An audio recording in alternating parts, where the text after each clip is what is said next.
I'd like to call the Select Board meeting for Monday, March 11th, 2024, back to order. We were in executive session earlier, and we are instructing the town administrator to take some action on that item. I'll also point out that as required by open meeting law, you are hereby informed that the town will be video and audio taping as well as live broadcasting this public meeting. In addition, anyone in the audience who plans to video or audio tape this meeting must notify the chairman prior to the start of the meeting. Hearing no one, please join me in the Pledge of Allegiance. Pledge allegiance to the flag of the United States of America, to the republic for which it stands, one nation, under God, indivisible, with liberty and justice for all.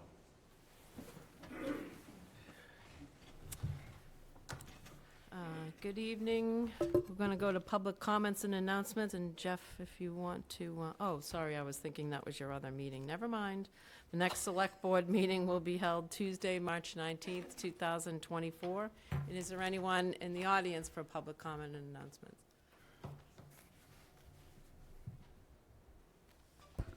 Good evening, Cindy Williams, Executive Director of the Harwich Chamber of Commerce. Just a reminder, this Wednesday we have our 65th anniversary party for the Chamber of Commerce, and we are welcoming everyone to stop by between 11 and 2. Cupcakes, cake, and some goodies from Hot Stove.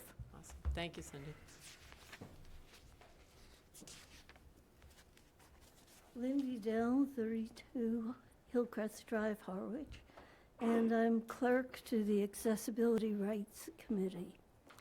And I'd like to briefly speak to the issue of people resigning from township committees.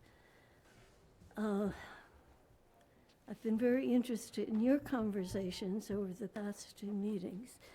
Specifically, I'd like to refer to comments made in reference to the Harwich Accessibility Rights Committee, also known as HARC, that I feel are inaccurate. One, before that, it was suggested that committee charges need to be reviewed and redone, and that's probably a good thing. When HARC was reactivated in May of 19, I'm aging myself, 2022, no charge was given to that group. If you look in the handbook for committees that was approved by this body, the Accessibility Rights Committee is not mentioned at all. It's not listed, and obviously there's no description or charge in that either. At the last meeting, I heard a lot of people resigned because they had nothing to do. I would take issue with that. HARC has been, at times, an active committee when it has enough people on it. I can refer you, if you look back, our liaison from your body gets the agenda and the minutes of every meeting. So I can, if you wish, I would send you copies of those agendas to everyone. In 2018, the HARC committee did a survey of the needs in this town to meet ADA standards. That was 5-6 years ago. There's still things in that list that have not been done. So as good as this town is, and I love being here, we are not done with accessibility rights, and we should not be done with accessibility rights. And that's looking to the past, that we still, an issue that has not been finished. To the future, we should be looking now at affordable housing and looking at universal design for those units so that when the units are constructed, they have not just accessible access to them, but within the unit itself, bathrooms of the right size to bring in a wheelchair, counters of the right height, grab bars where they would normally be needed. So the concept there is that when you build a unit, you build it for universal use. Because it's a lot cheaper to do it right up front than it is to go back and modify. So again, that's something, if you look on the agenda, that was on an agenda item for HARC. I've also heard that if you have concerns, to contact your select board liaison. I've done that more than once, and I did not get a response. And I did it as clerk to the committee, and I've done it as in a personal way. But, so that's just for you, food for thought, to consider that the volunteer committee people, we do it because we love this town. And we want to contribute to it. We want to make it better. It's our home. And so you think of your volunteers as your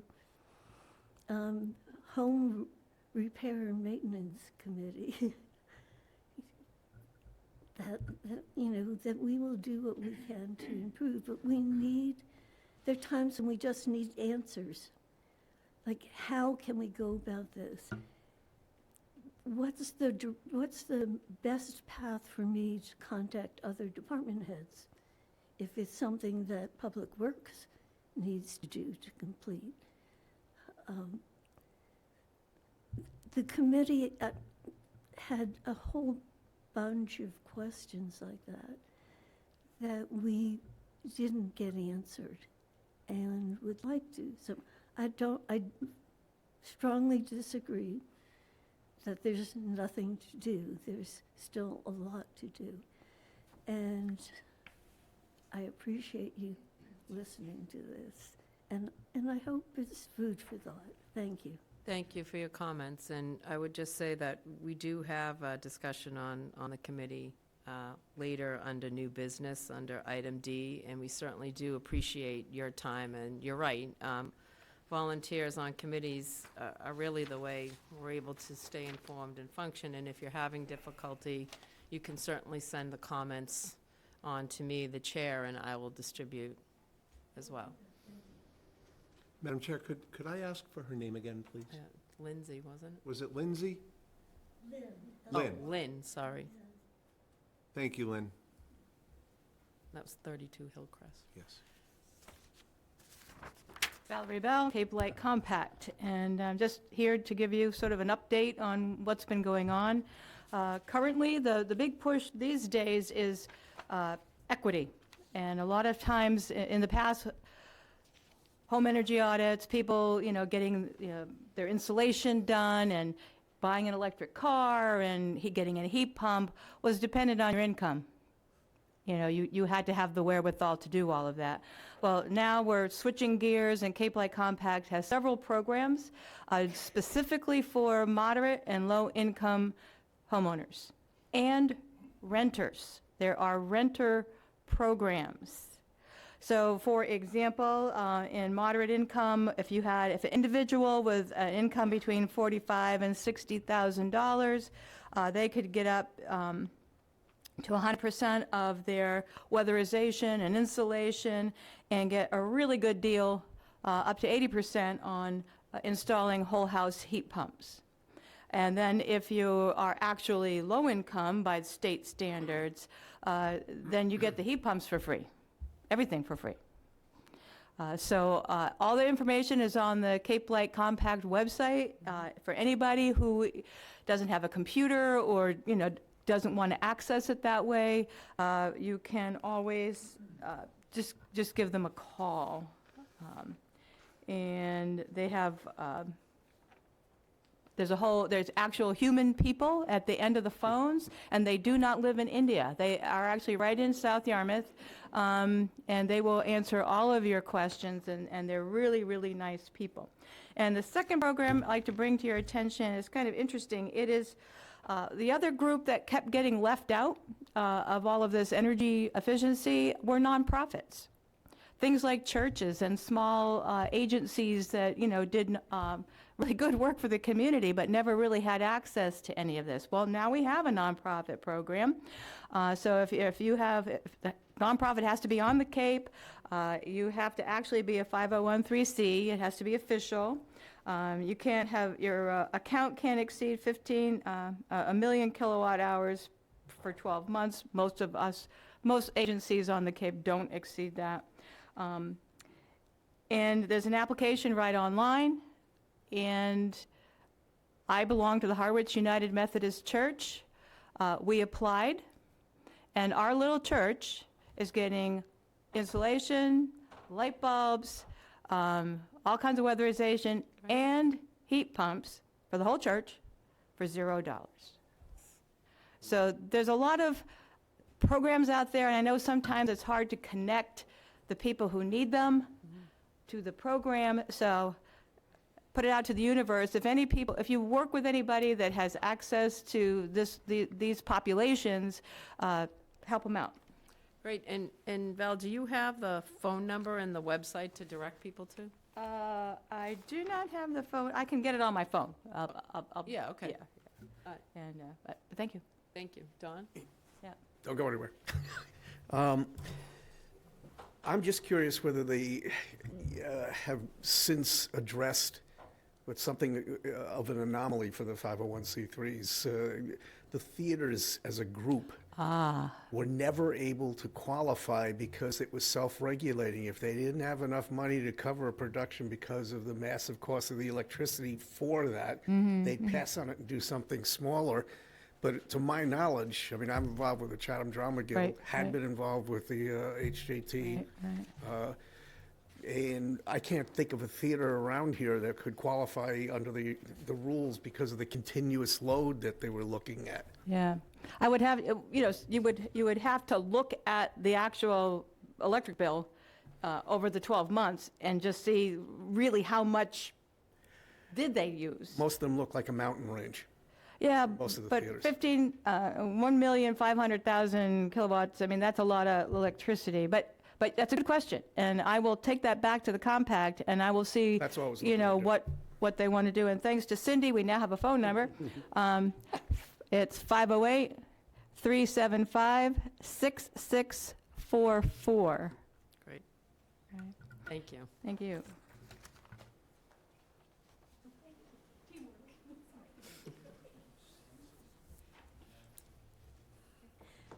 Good evening, Ashley Symington, Director of Youth and Family Services.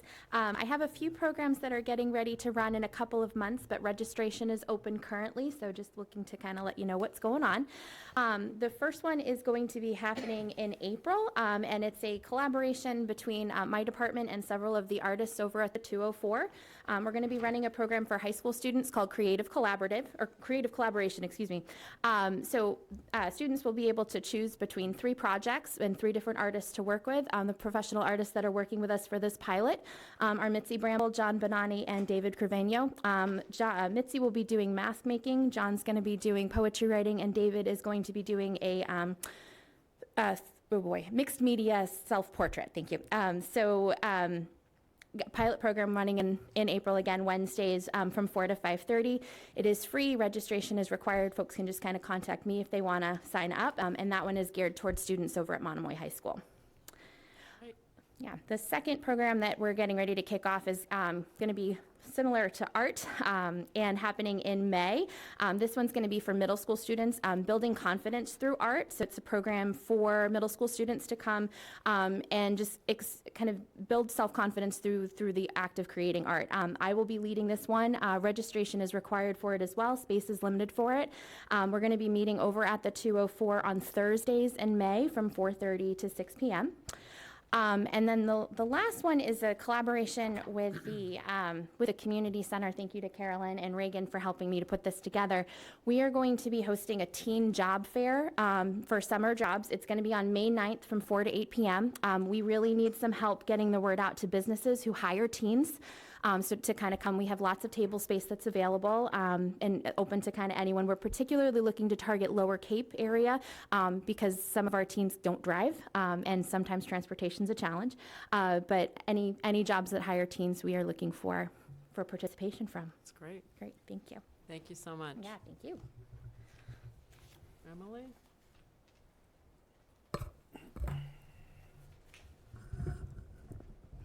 Hi there, good evening. Emily Mitchell, Town Clerk. I just wanted to take a brief moment to report out from our presidential primary election last week, mostly as a vehicle to say quite a few thank yous. So as everyone here knows, an election is a monumental affair, particularly our state and federal elections, which include things like in-person early voting and vote by mail. We are so lucky in Harwich with our pool of election workers. I hear from so many of my peers in other communities that they struggle to find election workers to staff these different components of voting, and we just don't have that problem here in Harwich. In the last month, for the different components of the primary, we had 4 weeks of intensive vote-by-mail processing, 1 week of in-person early voting. We did 4 days of advanced processing of early ballots, 3 different trainings, and then of course a 17-hour election day itself. And during no part of that did I struggle to find folks who were willing and able to lend their time and their expertise to assist in that process. So in total, we had 37 different election workers who aided in those different roles. And I am just tremendously grateful to them for their willingness to answer my many, many calls and emails and requests, both in advance and at the last moment. So we are incredibly lucky. I do also want to thank the remainder of my staff, the town clerk's office staff, my assistant town clerk, Jen Clark, and executive assistant, Marissa Elsa Harawi. They have put in countless hours in the last months in preparation as well. And then our other town departments who make it possible, our Department of Public Works, Community Center, Police Department, and Harwich Channel in particular really lent to that success. So thank you to them. And a last thank you to voters, both voters who participated throughout that process and our town meeting voters who supported the purchase of new election equipment. This was the first election where we had new precinct tabulators, so the equipment that you actually put your ballot into when you're voting in person, and a new high-speed tabulator, which allows us to process all of those early ballots that come by mail much more efficiently. So thank you to the voters in Harwich for their support as well. Great. Thank you, Emily, and thank you for all your hard work. You, your staff, and you did do countless hours, so thanks again. Anybody else for public comment? You go ahead, ladies before gentlemen. They might argue I'm a lady, but anyway. Whoops, sorry. Carolyn Carey, Community Center Director, and I will have my April programs, but I wanted to let you know that we are very fortunate that we will be able to do another spaghetti dinner free for the public on April 5th by the generosity of some wonderful people who are making contributions. So that will be on Friday, April 5th, and I wanted to announce it now because some people had asked last time if we could announce it a little earlier so they could make some plans. So 5:30 to 7 and at the community center. Thank you. Wonderful. Thank you, Carolyn.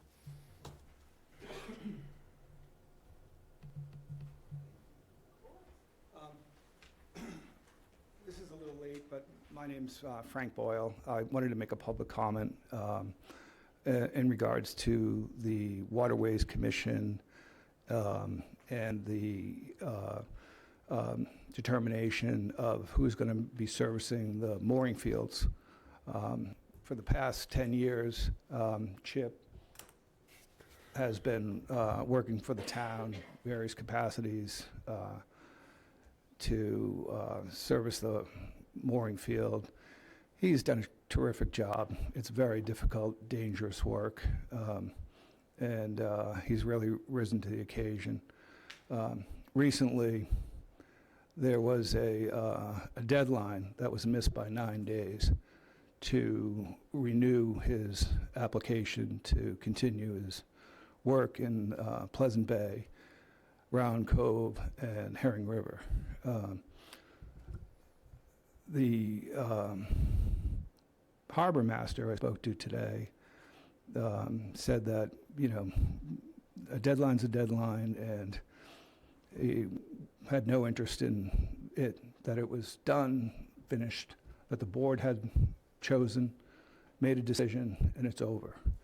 And I looked through the notes that got Chip to where he is now, which is out of the loop. There was a meeting with that he wasn't invited to. His complete application was in the hands of the town prior to the Waterways Commission meeting. He wasn't invited to go there, although he's been working for the town for 10 years, to defend his position, apologize for being late, and in hopes of winning the bid. The bid, for people that don't know, is a 3-year bid. So not only is he out of work for this season upcoming, but for the next 2 years. When that Waterways Committee made their recommendation on a vote, which was unanimous, there's no discussion about Chip's prior commitment to the job. There's a review that goes on every year on how you're doing in the job to maintain that job. That issue was never brought up to the Waterways Commission, and a vote was taken, and it was presented to them. You can watch the video. There's a little missing part to it, but it's technical. But basically, there's no questions asked. There's a vote taken, and Chip's out at that point. And Chip doesn't even know this at this point. With that knowledge, John comes to you and says, here's the suggestions that have been vetted by the Waterways Commission. You get a vote on it, unanimous, done. And it just strikes me as not a good look for the town to have a dedicated employee that's been under review year in, year out, doing a dangerous job that also has impact on the environment. I've seen him out there in storms, raising boats. It's dangerous work. And I think that the town owes him a little more than just calling his application 9 days late and over and out. So, thank you for your comments. No, go ahead if you have further. Well, what I would suggest is that maybe the board sends it back to the Waterways Commission. Maybe there's an open dialogue. Maybe there's another vote before it comes to you again. 3 years is a long time to lose your income. I don't think anybody in this room could survive not having a paycheck for 3 years based on a 9-day technicality. So I'm just going to point to the fact that we're going to have an update on this under the town administrator's report. We've all been inundated with emails, but there was a bid process, and as you know, there's a specific process that has to be adhered to. So that will be discussed, but it won't be discussed until under the town administrator's report because it's not on our... I'm glad you're discussing it, and the only point I want to make is he never had the ability to defend himself. A deadline's a deadline, a process is a process. But if you've eliminated his ability to apologize for being late and make the case that he's had the job for 10 years and done a good job, then we're really not looking out for each other, are we? We're just using a technicality to put in a new regime. And that's my point. Thank you for your time. Thank you. Anybody else for public comment and announcements? Yeah, thank you, Madam Chair. Just would like to remind the public, Select Board Member McCaskill and I will hold office hours this Wednesday at the Community Center, Room 3. Oh, sorry, Carolyn, Room 5. It's a nice little switch there for me, thanks. I liked Room 3. Room 5 from 5:30 to 7 p.m. Urge all the residents and voters of Harwich to come out and share your thoughts with Select Board Member McCaskill and myself. And then I've also been asked by the fabulous Joyce McIntyre, the chair of our local planning committee, that there will be 2 opportunities for the public to attend what she calls, and the local planning committee calls, community visioning events. The first one will be held Saturday, March 23rd from 10 a.m. to noon at the 204 building. And the second one will be held April 6th from 1 to 3, which is a Saturday, April 6th, from 1 to 3 p.m. in the community center. And I will not pretend to know the room number. Thank you, multi-purpose room. And she promises snacks, coffee, and an interactive and exciting exchange. So please, it's the voters' opportunity and the residents' opportunity to be part of a process that is so important for our town in developing the next 10-year plan for what Harwich wants to be when it grows up. So please show if you can. Thank you, Jeff. Thank you. So hearing nobody else for public comment and announcements, we will go to our presentation, which is a project information update by Thomas Currier, the Massachusetts Department of Transportation Project Manager for the Saquatucket Sidewalk Project. So, Madam Chair, if I could, I would ask Tom and our DPW Director to come forward to the table here to present. As they come forward, I want to thank both Link and Tom. The snowstorm day, which we can say, because that may be mercifully the only one we had, both Tom and Link were able to take time out of their schedules to have a conversation. Tom has been very gracious to offer a project update. However, I promised Tom that I would mention in my introduction of Tom that he is updating us on our project. So this is the Town of Harwich project that we're partnering with Mass Department of Transportation on. So with that, I've given them ample time to get ready. Great. Good evening, Tom. Good evening. Well, Good evening. nice to be here again. Always enjoy coming to Harwich. If I may, 1 second, Madam Chair, Sure. sorry. I'd like to point out that this is done under what's called the Transportation Improvement Project. So Program. we have many of those, geez, I think we have 4 in the works. This is one of those that's coming through fruition. And that program works where the town is responsible for engineering it to Mass DOT standards, the project, and once it's accepted in its entirety, Mass DOT then bids it, awards it, oversees, and sees it through its construction. So this is a very good way, an effective program to leverage limited resources to get a good bang for your dollar. We've got plenty of examples. I think the biggest one I've ever done was Route 137, done in 2012, where the town spent about $500,000 and got a $6 million project in exchange for that. With that, I'm sorry to steal your thunder there, Tom. No, it's good, it's good. How do we activate the presentation? I think we just hit the button. Just hit the button. How simple could that be? Which button? That one, yeah. You already did it, I think. Oh. No, you didn't. I didn't do it. Which button? I think you get a, Top button? Oh, one of the left or right buttons. Oh, there it is, yeah. Okay, good. Yeah, Yeah. we're on the second one. Yeah. You want All the right. first one or the second one? No, Okay, that's good. I'm good. So we're here to update you on the Route 28 sidewalk construction project from Saquatucket Harbor to Harwichport and Bank Street, basically.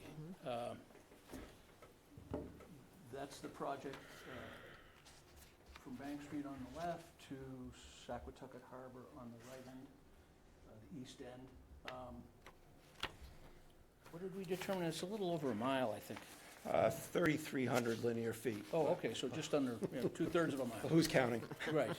I think the cost is approximately $3 million, I think is the estimated cost right now, in round numbers.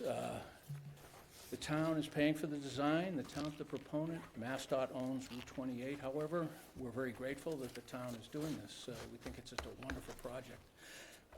Because now you have a discontinuous, non-compliant sidewalk that lots of people would like to use. And the town, as the presentation indicates, slide please, Lynn. The town has a sizable investment in Saquatucket Harbor, and there's the Outer Cape Health Facility. Is that in the harbor area? Yeah, it's Across the across the street. Across the street, yeah. And so we have lack of pedestrian access from Harwich Port to Saquatucket Harbor. People take their lives in their hands getting through that brook, the Cold Brook. There's that low point in the roadway that's also on a curve. It just like has a lot of bad elements to it in terms of pedestrian safety. So we're going to improve safety with the project. The improvements are a new 6-foot cement concrete and asphalt concrete sidewalk. Edge treatment is primarily granite curbing.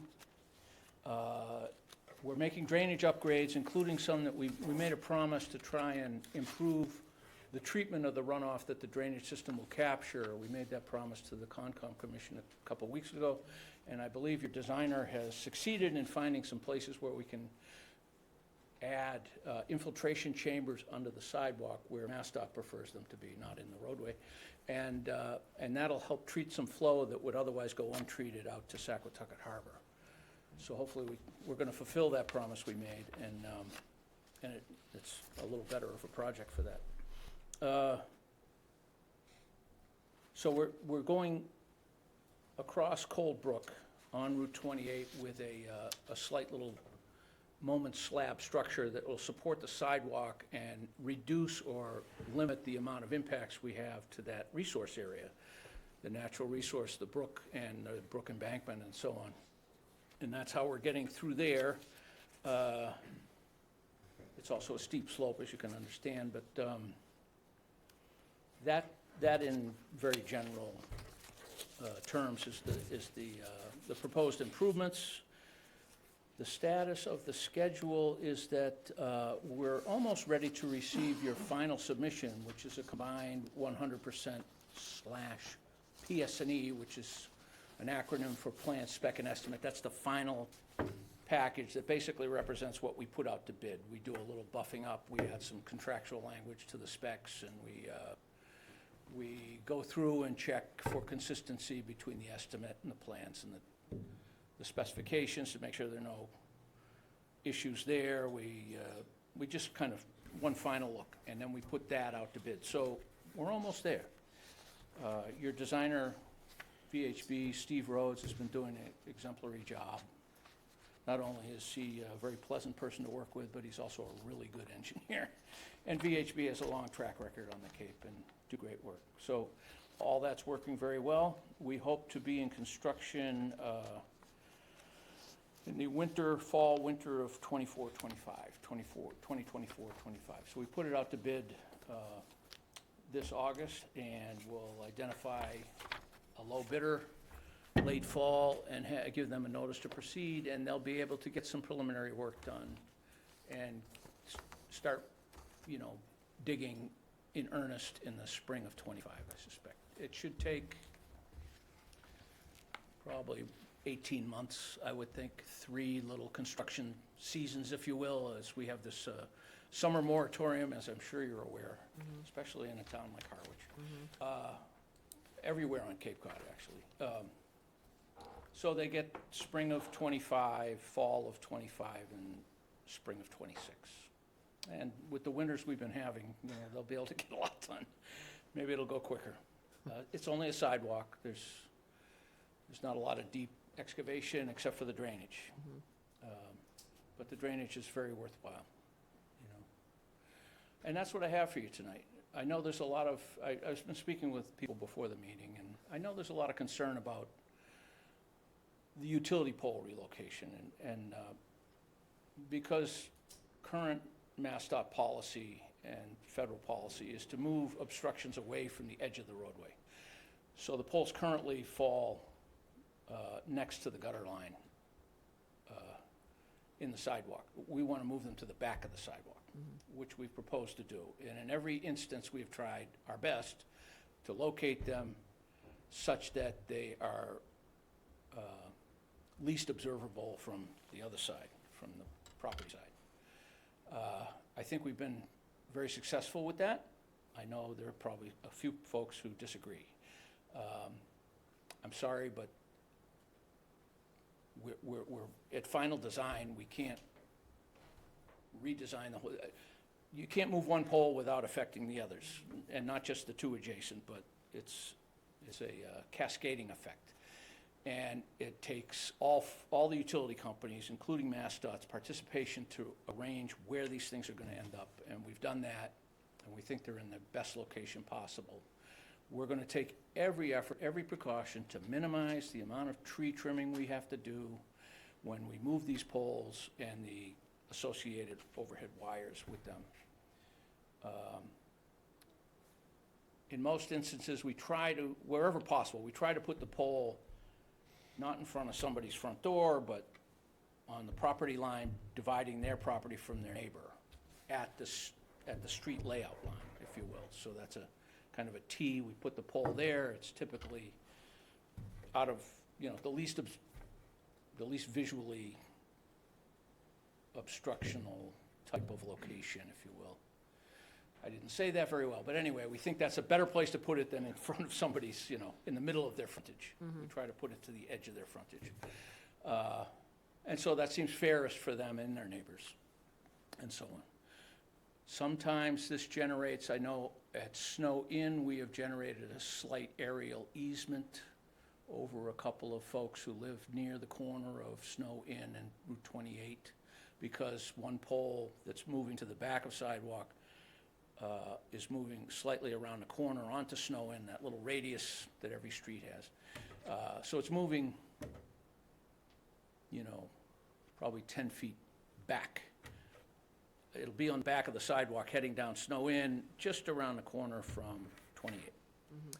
So from 28, from where it was before, it's moving back south, if you will, about 10 feet, which swings those wires over, and now they traverse aerially over the edge of someone's property in that area, which creates a required aerial easement underneath. Now, aerial easements have no physical, it just buys the rights for the owner of the wire to park their truck on the street, Route 28, and get their bucket up underneath the wire to maintain it. So just to occupy that airspace up there whenever they need to do that, which isn't very often, I don't think. But that's the only issues I've heard about from where I work. I have been in contact with, several people along Route 28, specifically in that area, and I've tried to provide them the information that they asked for and explain why we're doing things the way we're doing them. Basically what I've said here tonight. And that's what I have. Can I answer any questions? No, that's great. Thank you. Link, do you have anything you want to add before I go to board members? Sure, thank you, Madam Chair.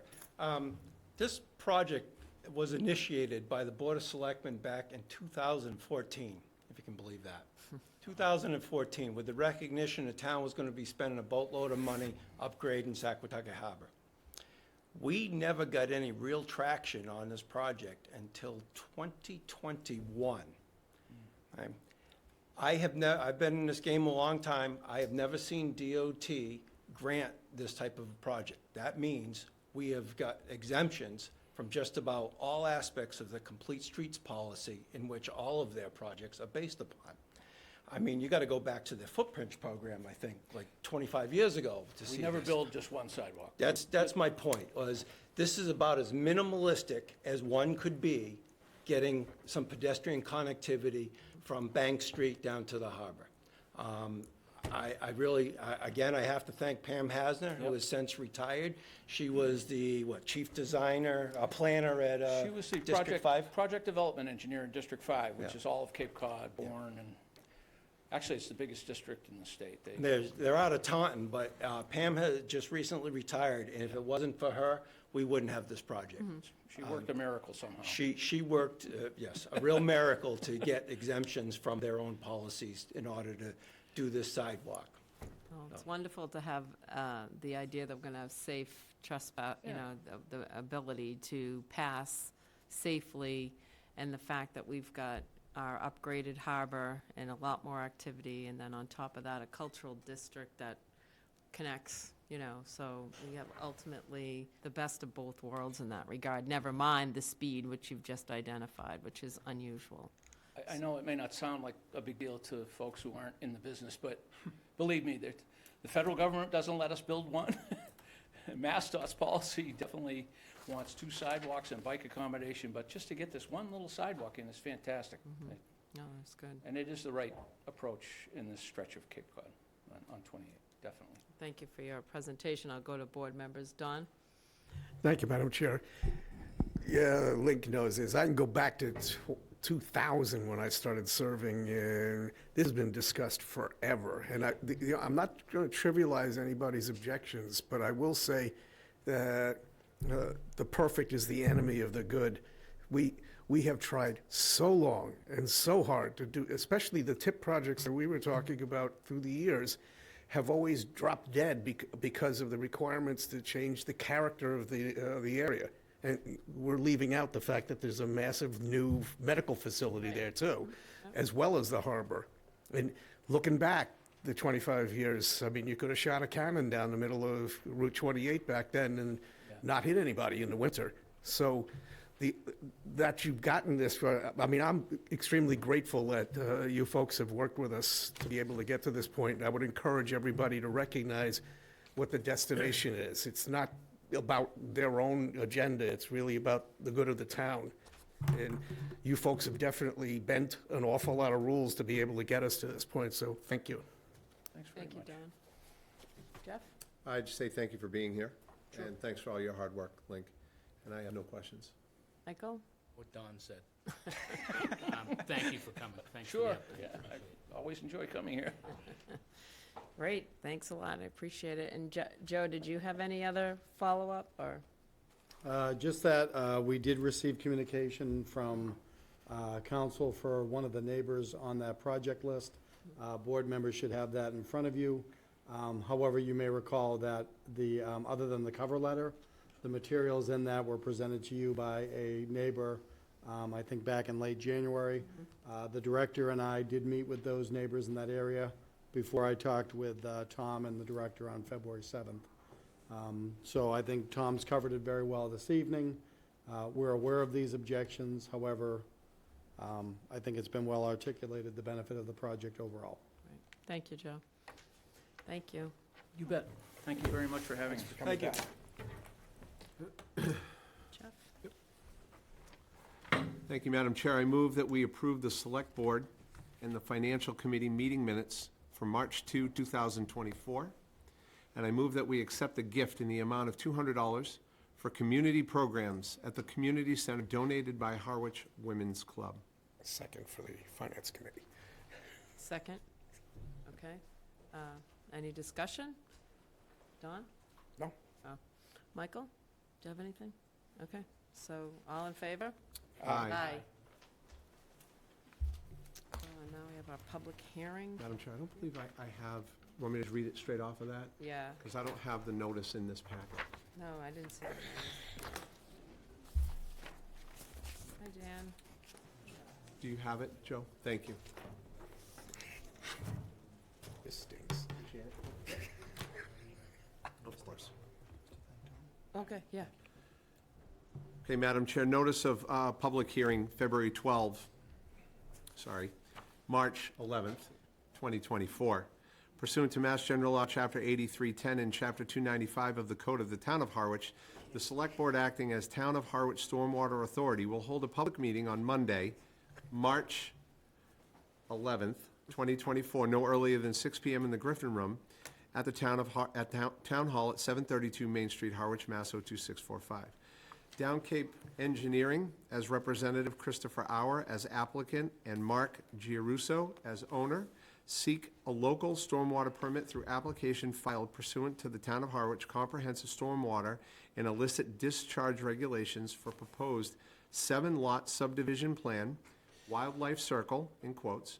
The property is located off of Littlefield Pond Road, Assessors Map 65, Parcel R2-2/0. All abutters and other interested persons are invited to attend. For further information, please contact the Administration Office, 508-432-7531. Application package is for your review at the Harwich Town Government website. Move Thank that we open the public hearing. Yeah, I move that we open the public hearing. reopen it. Reopen, Yeah. sorry, reopen the public hearing. Thank you. Second. You second that? Yeah. Okay. All in favor?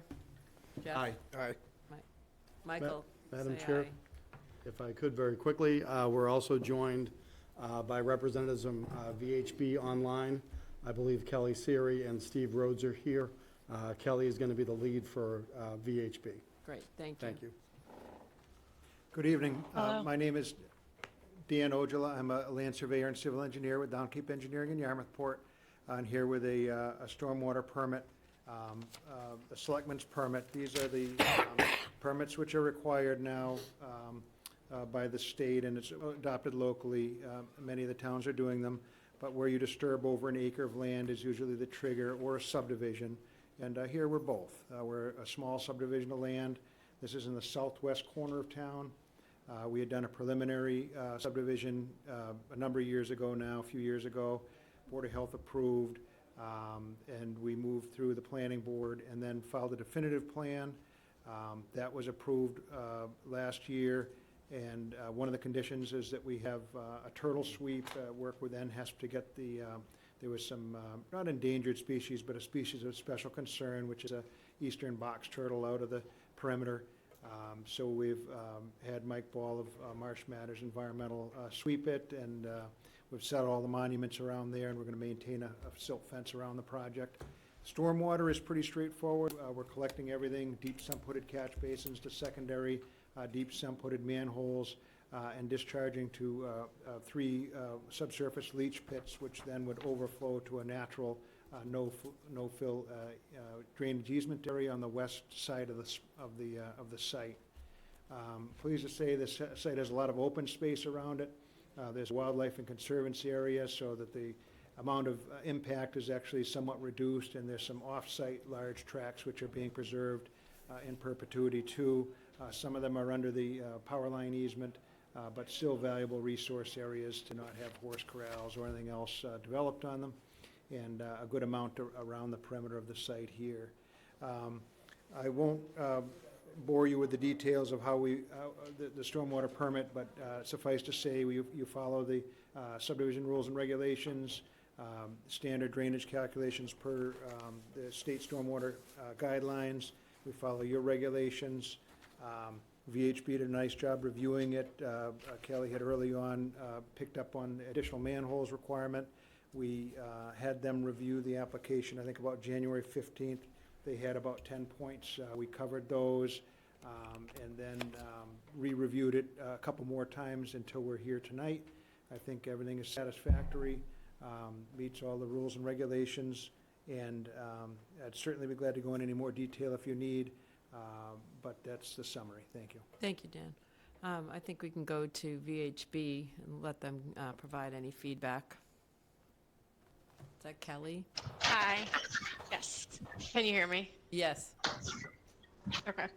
Yeah, like Dan said, we have completed our review, had some initial comments that Down Cape had addressed, and they're meeting all the stormwater permit requirements. So we're all set with the review. We don't have any other questions. Great. So the additional manholes were added, and then how many lots is it, Dan?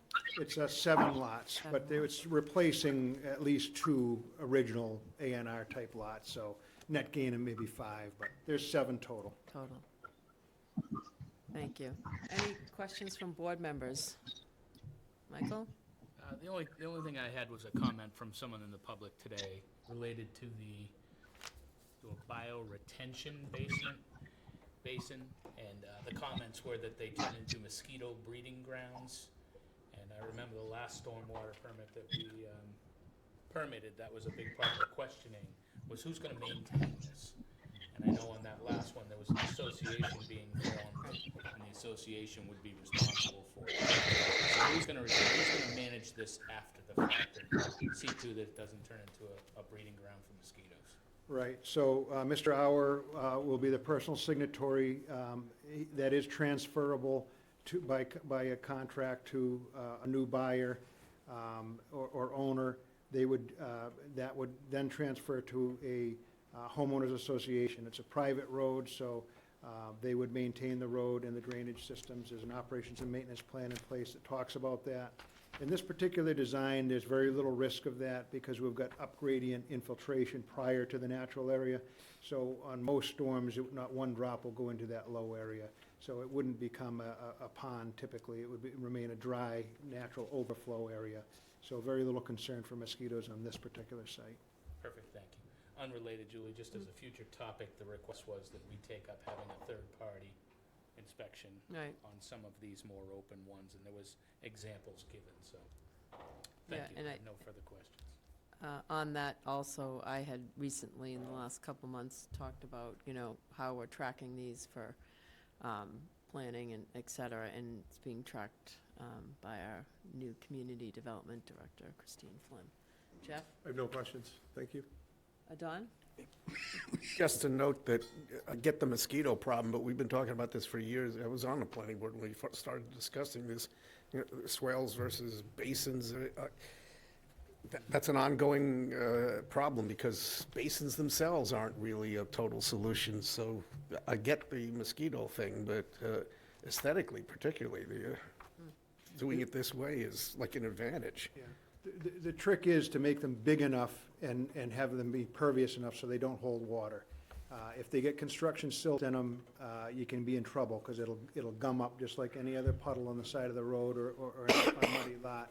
The trick is to scarify that, get rid of it, overseed it, aerate it, and get it. Once the root systems are established, the wormholes are in, and you get a substantial 5 or so, 7% of the area that drains into it, you tend to have much less problems. The ones you see problems are undersized and they just get too much use and too much silt. So the trick is to make them big enough. No other questions. So back to, but to the point that came up in a previous hearing, once these lots are sold and then there's an association, it's really them who then has to take on the maintenance of them. And in a sense, I misspoke in the sense that Christine is aware of them, Christine Flynn, our Community Development Director, but we also have VHB who's monitoring them because we have several. So understood that, they're needed, they're better than not having them or having something more simple, right? So. Yeah, low impact is a nice way to go. It's if they're designed well, they tend to work very well. We have very pervious soils. The trouble is when they silt up, you just got to get rid of that silt layer. Yeah. And the homeowners would want to do that anyway. It's in their own best interest, yeah, absolutely, yeah. And they tend to be pretty low maintenance, but in a specific case, you can have issues. I don't want to demean any particular instance. Right. Thank you. If Michael? nobody from the public Yeah, I'm going to ask the public, yeah. Anybody from the public would like to make any comments in regard to this? I believe there may be someone online that was raising their hand. Is someone online looking to make a comment? I would move to close the public hearing. Second. Moved and seconded. All in favor? Did we put a motion on the Not floor yet. Okay. Not yet. I would, All in favor Can we of close closing? it first? oh, thank you, It's, sorry. Who seconded? Getting ahead of myself. Both of us. Both. Pick one. Give it to Two Don. of them, yeah. Thank you. So moved and seconded, all in favor of closing the public hearing? Aye. Aye, 4-0. Okay. I would move that we approve a stormwater permit application for 7-lot subdivision plan, Wildlife Circle, located off of Littlefield Pond Road, Assessors Map 65, parcel R2-2. That's it. Thank you. Second. Second, all in favor? Aye. Aye. Aye. 4-0. Thank you, Dan. Appreciate your time very much. Thank you. Have a good night. Now we'll go on to our 2024 annual town meeting list. Yeah, William? Madam Chair, I move that we accept, recommend, and place the following articles in the 2024 annual town meeting warrant. Annual departmental revolving funds authorization. Do you want that to be separate? Yeah, please. Okay, so I'm going to stop there. Okay, so moved. What? If I may, Yeah. sorry, was to accept, place, and recommend? Yes. Thank you. Second. Second. Any discussion? Don? You know where this is going, but I just want to say for the record, get it in the minutes, that I think that overall, we've increased our usage of revolving funds to the point where it's worth an examination about what could be put back in the budget and leave these for smaller things. So I won't be voting for it, but that's why. Anybody else, any other comments? Okay, so moved and seconded, all in favor? Aye. And Did I you would vote? move to accept, So- recommend. That's oppose. So You do you didn't get to that point. do you oppose? Yes. I Okay. thought you said you were voting for it, sorry. I did Oh, I too. thought you said you were voting for it. No, I'm not going to vote for it, is what I said. Okay, so I Alright, missed so- the not. So I'm going to move that we accept, recommend, and place the following articles in the 2024 annual town meeting warrant. Annual allocation for local cultural council grants, fund Cape Cod Community Center, Media Center, Cape Cod Community Media Center, transfer 172 Queen Anne Road for disposition, transfer 178 Queen Anne Road for disposition, transfer 246 Queen Anne Road for disposition. Second. Moved and seconded, any discussion? All in favor? Aye. Aye. And now, 4-0, Madam Chair? 4-0, sorry. Now, the fiscal year 2025 budget items, including, and the update and discussion on revenue sources available. I'm going to hand this to you, Joe, and then we can go to any specific questions board members may have. If I may, before you go completely over to item B under the 2024 annual town meeting, I was hoping to just refer you back to the memo Right. that I have in your packet. And if I could just, first of all, thank you for the placement of those articles. And I see that we have all 6. I also just want to put out there that, and if I could, I'll double check, but I believe the articles that you placed last week were simply placed. So as I go through, I'll make sure that those come back for recommendations as well. However, I have the record for the remaining articles here, and we'll have that updated.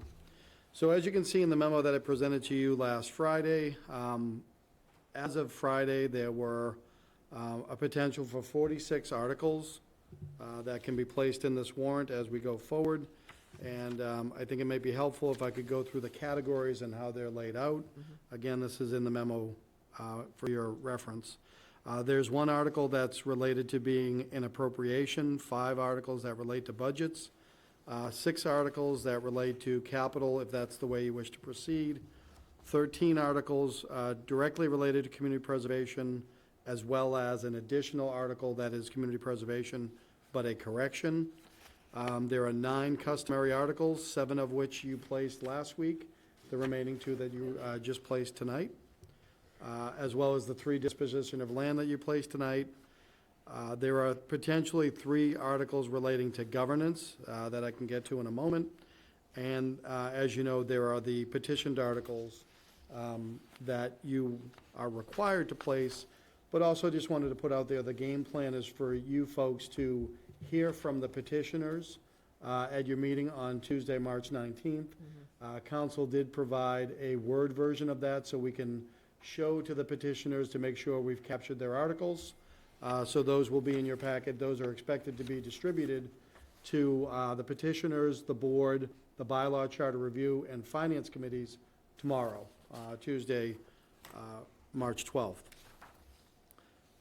With regard to potential articles, there are 3 others that I think will require further discussion and guidance from you folks. Those are listed in the memo as an article authorizing the use of funds from the Special Purpose Stabilization Fund for wastewater.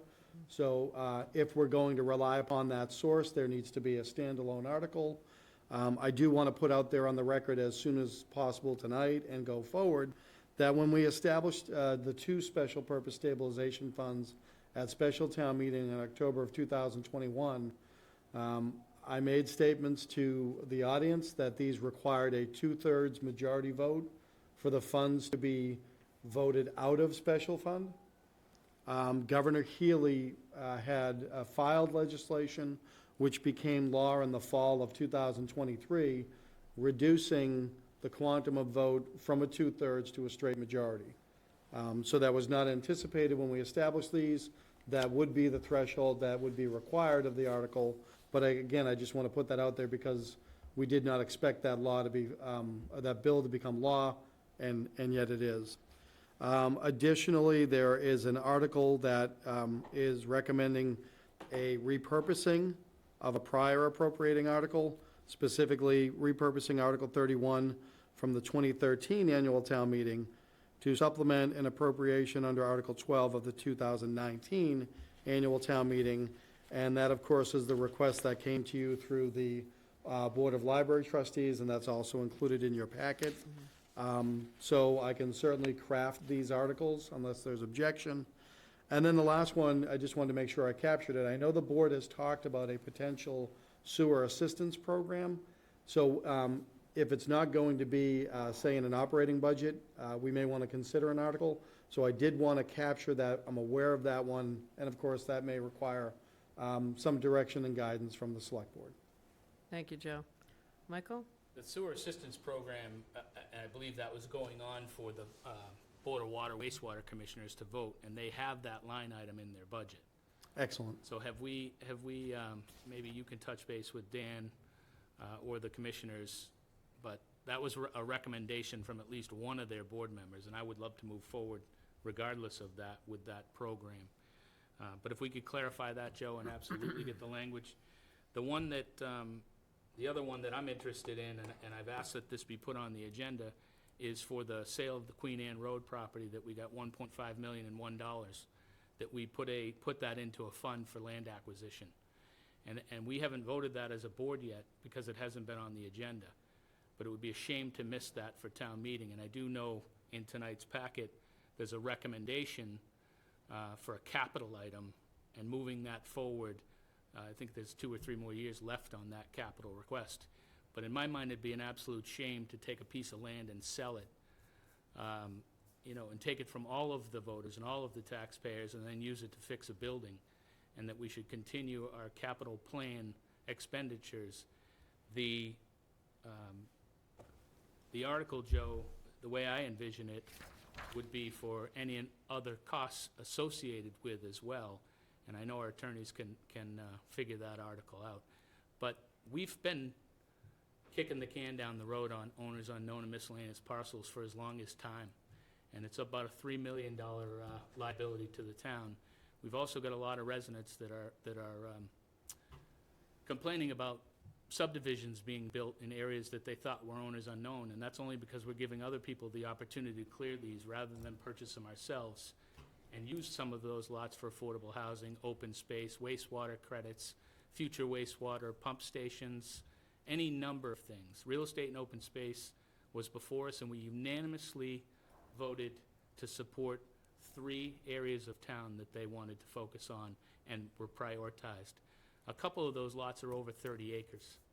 There's a lot of land, and we need money to get it. Judah Eldridge, I believe it cost us about $800,000 to get to where we needed to get to on that.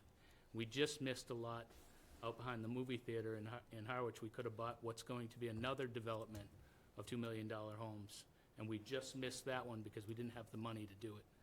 So I would strongly encourage the chair to put this on the agenda for next week for a board vote on whether they want to proceed with this or not. Yeah, go ahead, Joe. 'Cause I understand the member's position.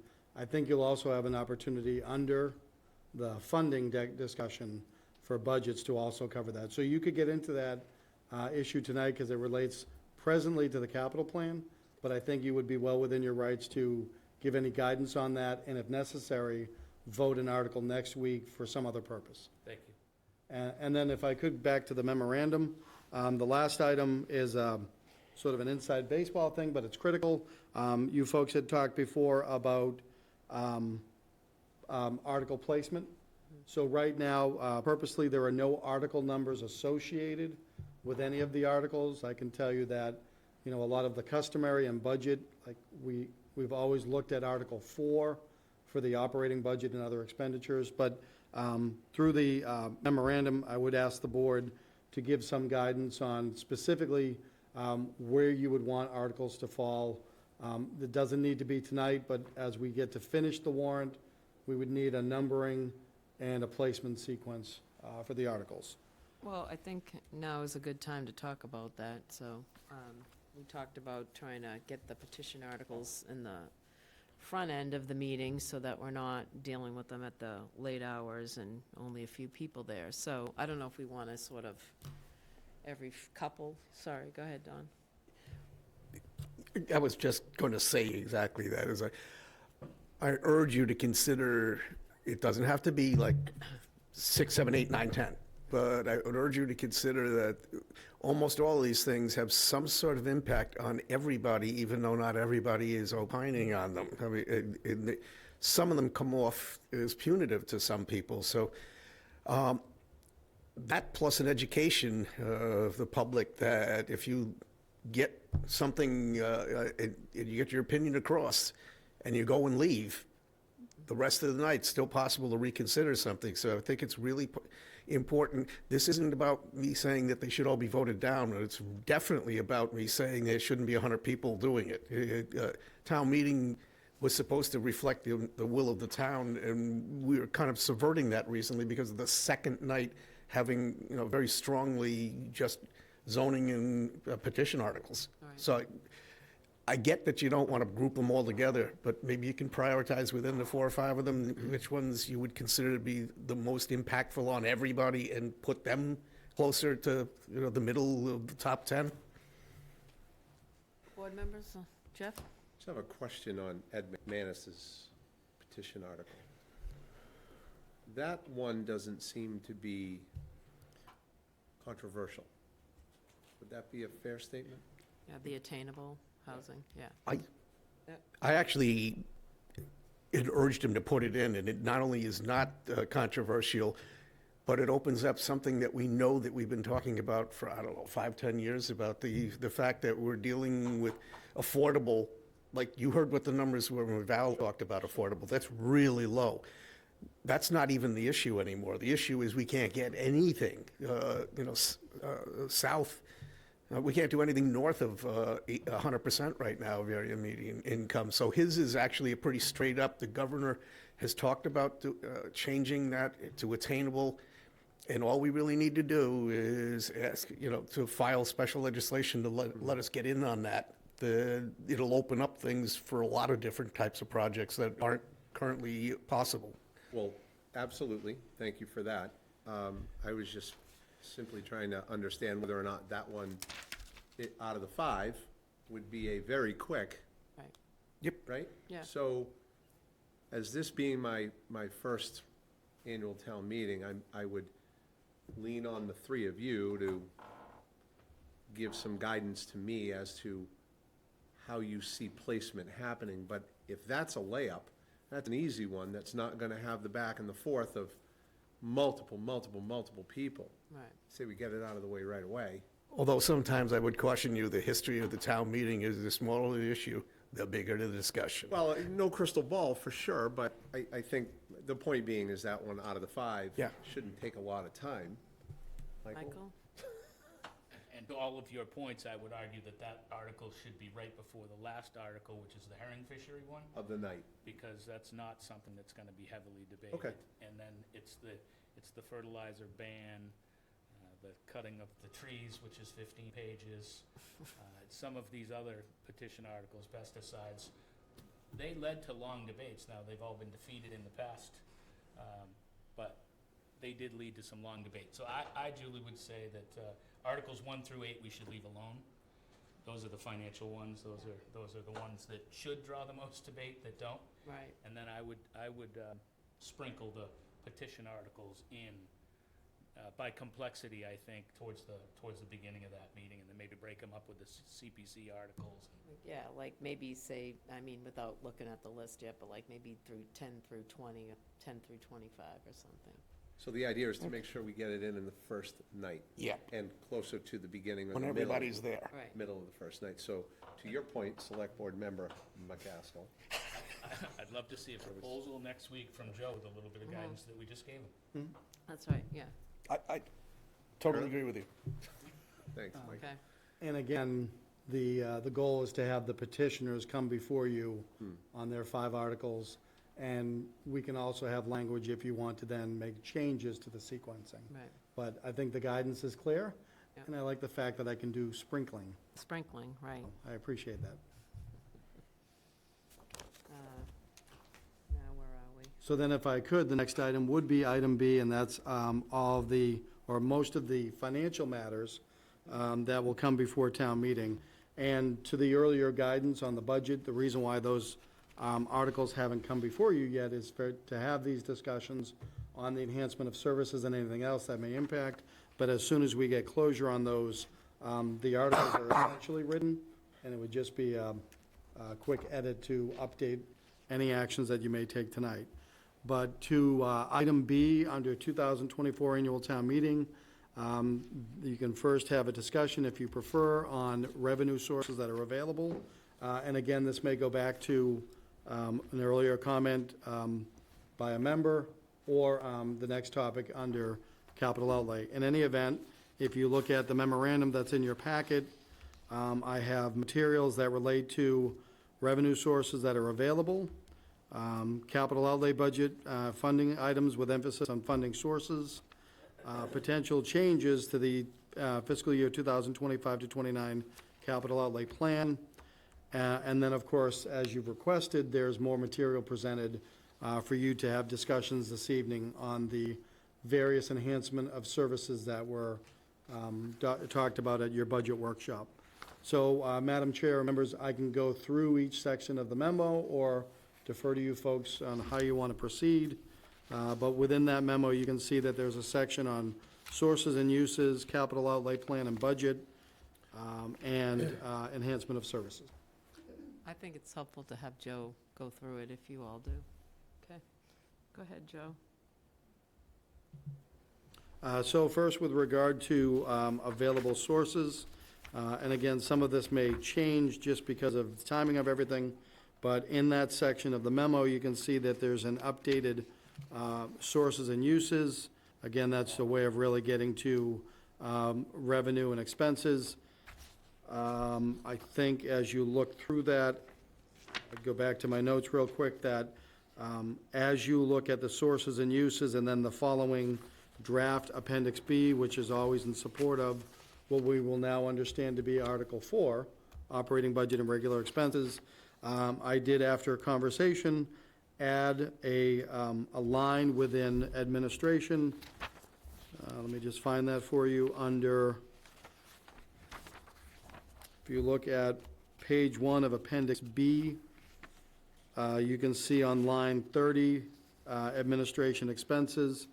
That line item has gone up by $250,000, and that's to facilitate a discussion amongst the board to make sure we continue supporting the child care stipend program. As you may all recall, I think it enjoyed great success at town meeting, and I know that we've had great success with the program.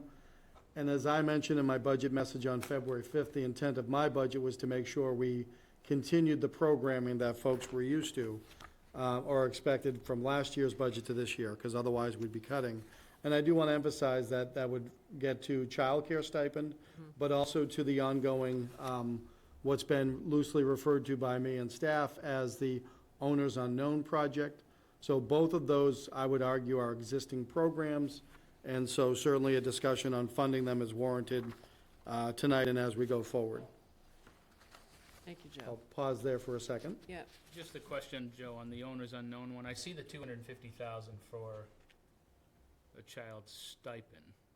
Did you put a number on the Owners unknown or not yet? I did not yet, because for me, first of all, if you want to assign it to a department, Okay. we can certainly do that. If you want to do it as an appropriating article, and as we discussed the funding source, we could do it that way. But I really wanted to leave that to the board.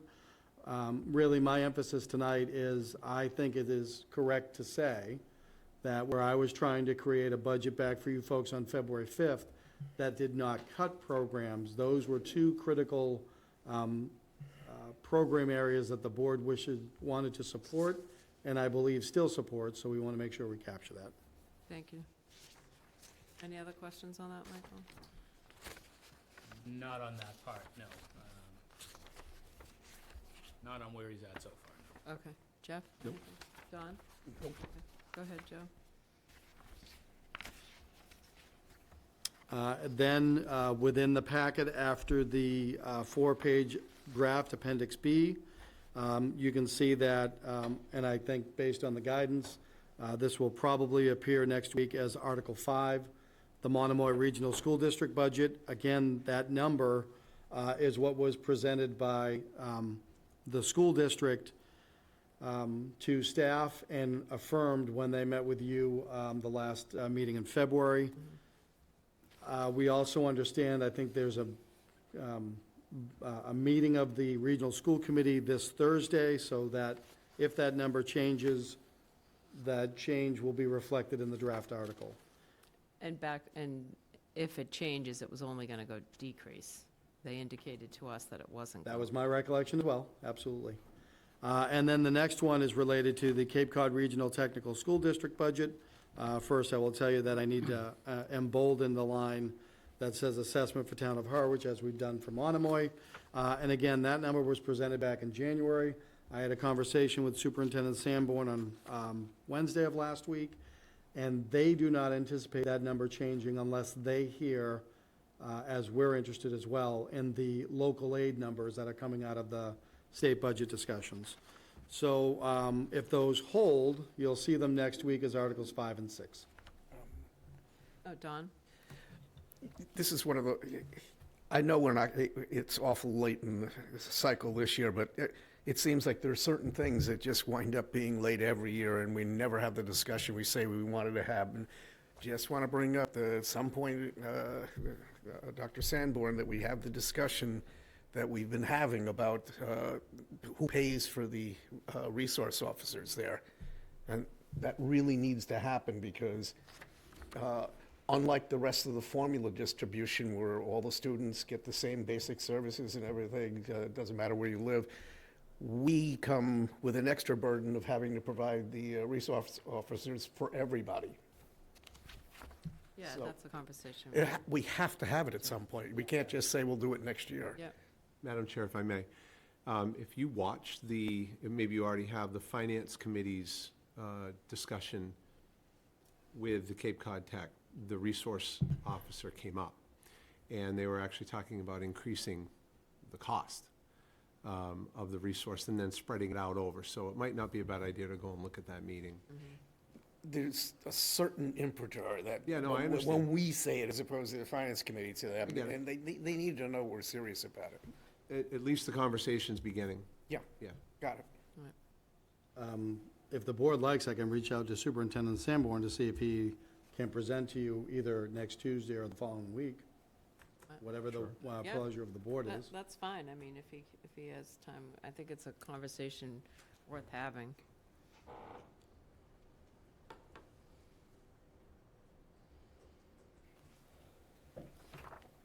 And so those will be 5 and 6, as long as, once you have those numbers, we should have those next week for our agenda on the Tuesday, the 19th. That's correct, and I can also, I can essentially finish or include all of the articles, depending upon how deep you get into your revenue discussions tonight with any number of topics that you've mentioned thus far. And I think that's a pretty good segue to then get to the discussion on capital outlay budget. So again, I think you know that we've held off on this topic after the December 4th joint meeting, as is required by charter. I've met with staff and any of the departments impacted. So what you have in your packet tonight is a suggestion, and I know the finance director is here as well, and can also weigh in on this conversation, but on that page in the packet, you'll see the expectation of how we could fund 2.4 million of the roughly 11.1 million in the capital plan, and those would come from dedicated funds as we typically do year in and year out. Then there is the use of free cash, as we've used in past years for certain items in the capital plan, and again, that would impact potentially on facilities maintenance, fire department, Harwich Elementary School, information technology, police department, and public works department. That gets to 2.9 million, which I think is pretty close to depleting, if not fully depleting, the available free cash. Again, for my purposes, this is an item that can be discussed greatly. In fact, I apologize, I misspoke. Embedded in the first category is the 1.51 million, so I don't want to suggest that that's guaranteed. So let me just highlight, under the first section of capital projects and potential funding sources, facilities maintenance has two potential funding sources. The sale of land receipts reserved appropriation that we've talked about before, as well as the remainder for free cash. That's not a recommendation per se, it's meant to be a discussion point. And as we said earlier, we can certainly get into that. Before we do that, however, to then balance the capital outlay budget, as we would call it, for fiscal year '25, we then have three other items that require borrowing articles.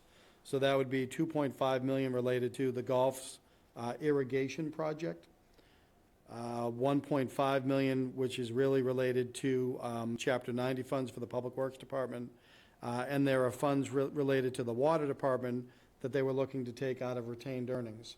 Now, in talking to each of those department heads and knowing that I believe all three of those require additional articles, we have not had a substantive discussion beyond your budget message on whether or not we're going to do override or debt exclusions. So I did ask if these projects were held out for a potential future discussion. If there is a special in November, was that possible? They indicated it was. And that is how you would get balance the capital outlay budget for fiscal year '25. As I've said before, you know, we know that the free cash was impacted by receivables that have been, that were available at the time. We may imagine that there might be a higher number, just whatever higher is for a relative term, in November, but otherwise, without funding sources, I would certainly come back to you to recommend cutting the capital outlay budget per se. We're not going to spend money we don't have. So a lot of narrative, but that's meant to stimulate discussion amongst the four of you right now. Yeah, so we might as well talk about the different capital outlay items, and does anyone want to start? If he doesn't want to start, I'll start. It's flagged as facilities maintenance, and to Michael's point, I don't want to encumber that with that, me personally, and I don't know how everybody else on the board feels, because that's realized proceeds from the sale of property. And you're shooting yourselves in the foot, because then we have absolutely no ability to do what Michael was saying in terms of looking around. That was a year ago. The Real Estate and Open Space came to us and said, we've got this plan that some of it can be open space, some of it can be used for housing. There's no way to fund it otherwise. Jeff? That was, two questions. The Brooks Library, the past work was funded by an annual, Brooks Academy, was funded in the past work was funded by. A borrowing. Correct. That's where I think it should sit. I'm with Don and Michael on this one. I don't think we should use the proceeds of the sale of that land to fund Brooks Academy's work. Can I ask what the answer was to your question about the funding? Annual town meeting appropriation, I believe. The original one was borrowing for capital improvements.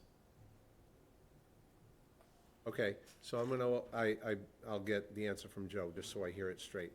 How was the Brooks Academy past work funded? I thought it was EPC. CPC, but not all of, everything that's been done there has been done that way. I can't hear the responses. Not everything through the years that's been done there has been done through CPC, but there was, Correct, this right, last cycle was. The sale, I believe, of 5 Bell's Neck, we analyzed that those funds were used to support supplemental funding. Okay. Michael? Because of overages once we got started. Absolutely, Okay. correct, no doubt. That was my next point. Yeah. Those were overages, if I remember right. Right. I've already said what I had to say on that. I would just say that it would be great if we could look at an article and vote an article. If we're selling land and we have this tax problem related to land, and we have a committee that has done an amazing amount of work and is currently helping our assessor on a level that we're not hiring for in identifying properties that they already know of and know who owns them, I believe it to be a slap in their face if we don't move forward with this. And 1.5 million is not going to touch what we have to do. But as we acquire, and if these other 3 properties are allowed to be sold, we might actually make a real difference. And it has previously been stated that we can't use the funds for this. And I will defer to you, Joe, and I know you sent me, or I got from you, I've saved it on the screen. Administration of the Government, Title 7, Chapter 44, Section 63. Land is specifically mentioned in there. I talked to one municipal lawyer today and went through that, and then I called our senior counsel, John Giorgio, and he said that he sees no problem with what we're attempting to do. And he would be writing the article. So, Could I ask your reference, you had said top of your screen? yep. Oh, no, not in the packet. I copied what you gave me. So is that Chapter 44, Section 63? That's correct. Okay, thank you, yep. So if I may, that, we have a handy-dandy guide called Overview of Statutory Treatment of Municipal Revenues, given by DLS, and they've identified sale of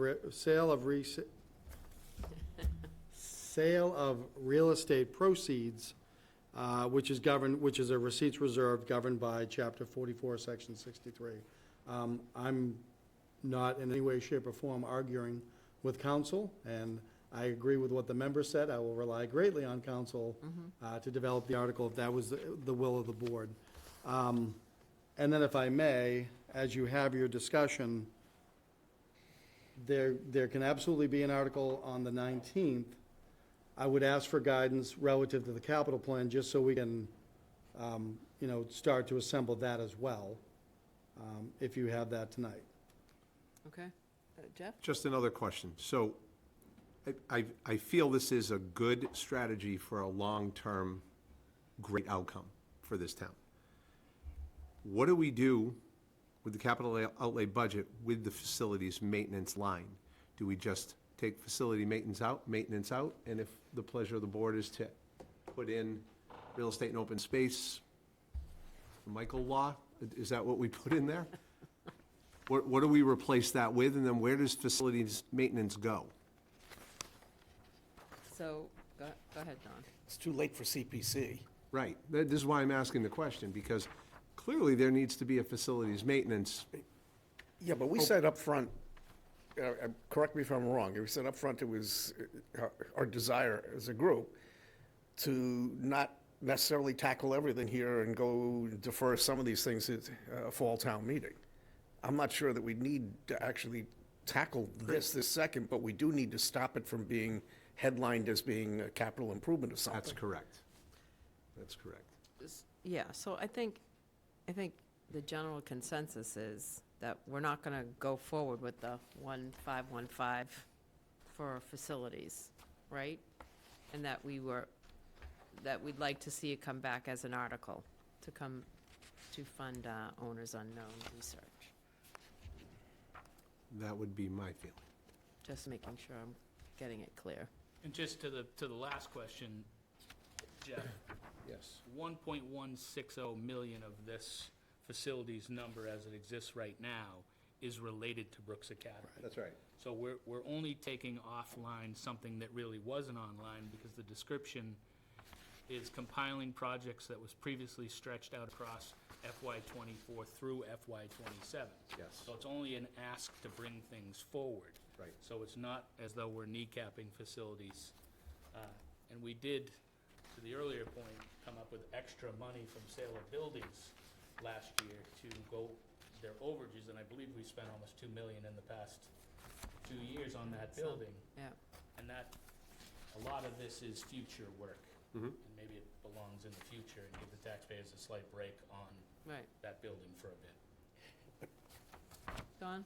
And just to come right back to the beginning of the discussion again, this money is not going to be available under the capital plan because the source that we derived it from is going to be devoted to something entirely different than what this plan contemplates. Right, that's what we're saying, is that we're going to take it. Yeah, no, I'm just saying that you got to take both out, not just the description, but the available funding is going to be encumbered by some other act, not by this. Right. So, I'm sorry, Michael, did you No, I want was to say just gonna something go else? back to Joe's original ask, was the guidance on, Right. facility. We answered one piece of it at least. And if I may respond to the earlier questions as well, or to build on what the members have said, and I thank the member. I have the application in front of me relative to the Brooks Academy Museum part of it. And if memory serves correctly, and I apologize, I thought I had the plan in here as well. So that was the shuffling of papers. But I believe the facilities maintenance capital budget for fiscal year '25 was in excess of $2 million. So if you add up the line that says the 1.51 and the 842, that would get to the total of the facilities maintenance capital budget for fiscal year '25. As was said, 1,160,000 of which is specifically for that one building, Brooks Academy Museum. So if I take out the 1.5 from that, whatever's left over and what other funding sources I have, I can put into that budget. I also want to put out there, for the board's benefit, that the money that we still have available for Brooks Academy Museum, we're currently seeking architectural services and reports. Meaning, if we do not go forward on the Brooks Academy Museum part of that for May 6, 2024, we may have information that can influence decisions in November of 2024 or May of 2025. Right. And so it's just a reconfiguring of all the different asks, if that makes sense. Yeah. And potentially more money with a new certified free cash, correct? Correct, right. Yeah. So if anyone, if I may, if Sure. anyone were distressed by the fact that we can't necessarily fund that in the short term, I would refer everyone back to my budget message to be a parrot of caution and deliberate action, and this is one of those items. So if need be, we'll take it out, we'll reconfigure it, and we'll come back to you. However, just remember that the entire number that we're trying to fund is 11.1 million. So if we knock out some or all of facilities maintenance for '25, we've gone down to a number probably just south of 9 million. Again, we have funds available from free cash for other projects, other funding sources, and we may be able to hold off on those 3 other big-ticket items. I think that's a nice, solid, long-term plan. Yeah, I think so too. Any other comments? So, From a different area, possibly, what? relating to a different area of this. Yeah, go ahead. I'm not sure that we can resolve this tonight, but we got the golf irrigation listed as $2.5 million for golf as a borrowing. I'm just curious, because Roman kind of opened my eyes with this. Apparently, the money from the fees was not going into a revolving fund except for the pro shop. So I guess my question is, because it never has come up during the entire time that I've served, about the policy of okay, we generate these revenues, and where does it go? What part of it goes to operating, what part of it goes to capital? I mean, does anybody have an idea of what's in that fund right now that was set aside specifically over the years for capital improvements? Yeah, Kathleen.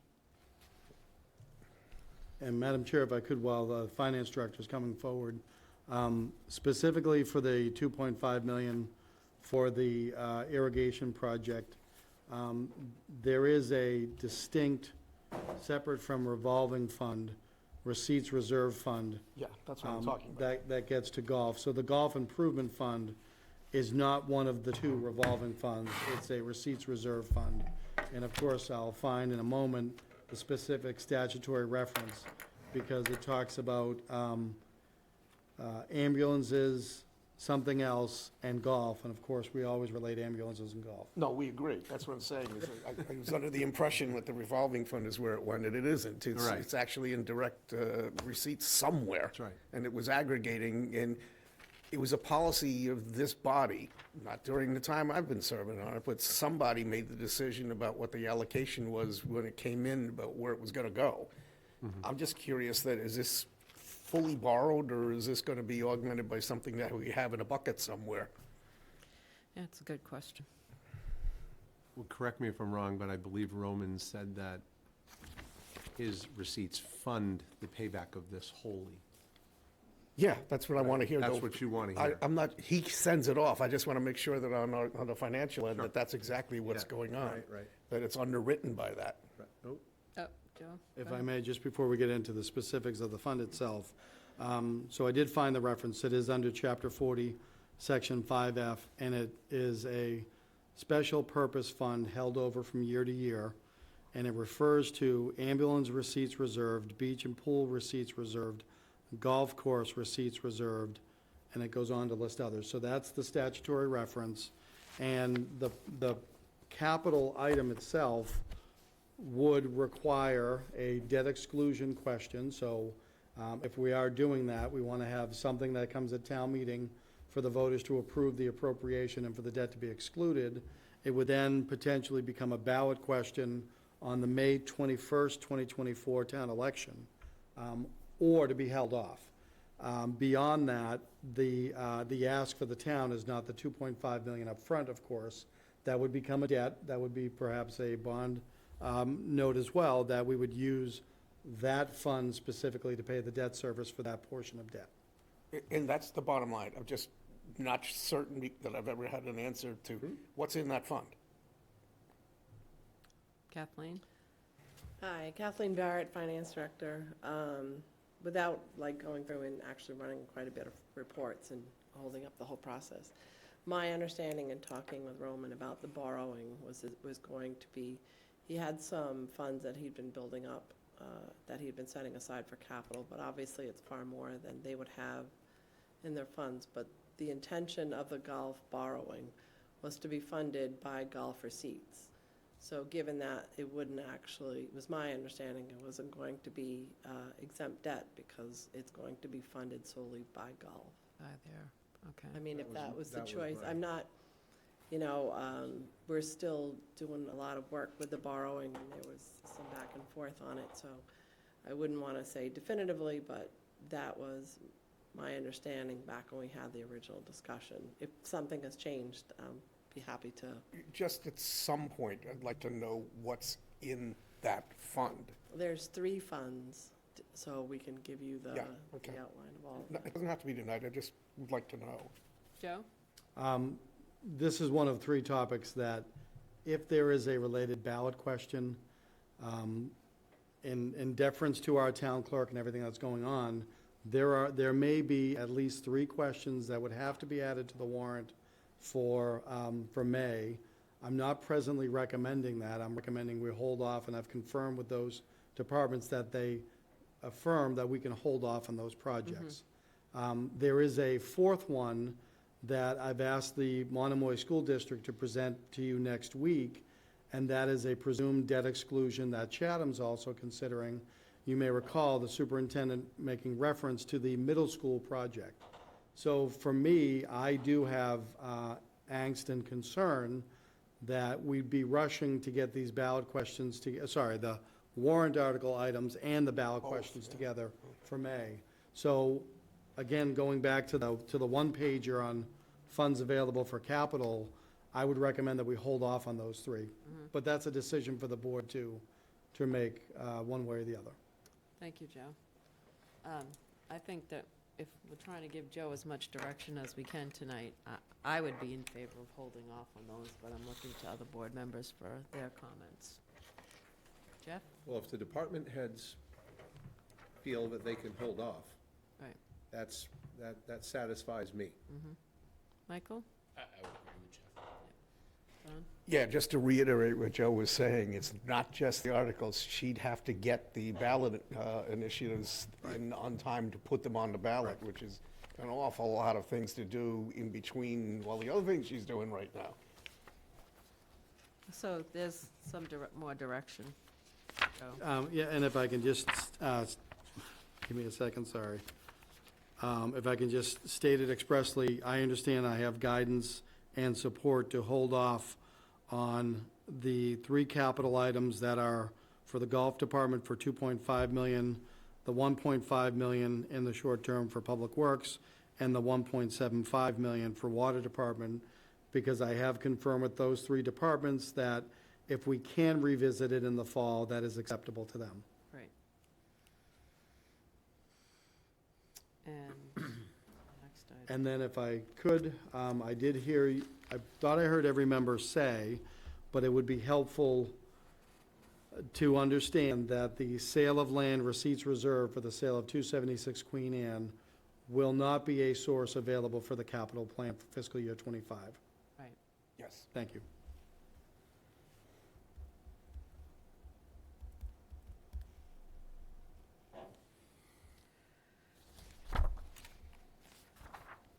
And then discussion on proposed enhancement of service request relative to departmental operating budgets for fiscal year. Thank you, Madam Chair. You read my mind and my memo. I appreciate that. So yes, on the two-page memo, that's the last section, enhancement of service requests. So what you have in your packet is a spreadsheet that I created to just articulate the sum total of all of the requests. And so very quickly, if you go through that, and it's after the title page of enhancements of service requests.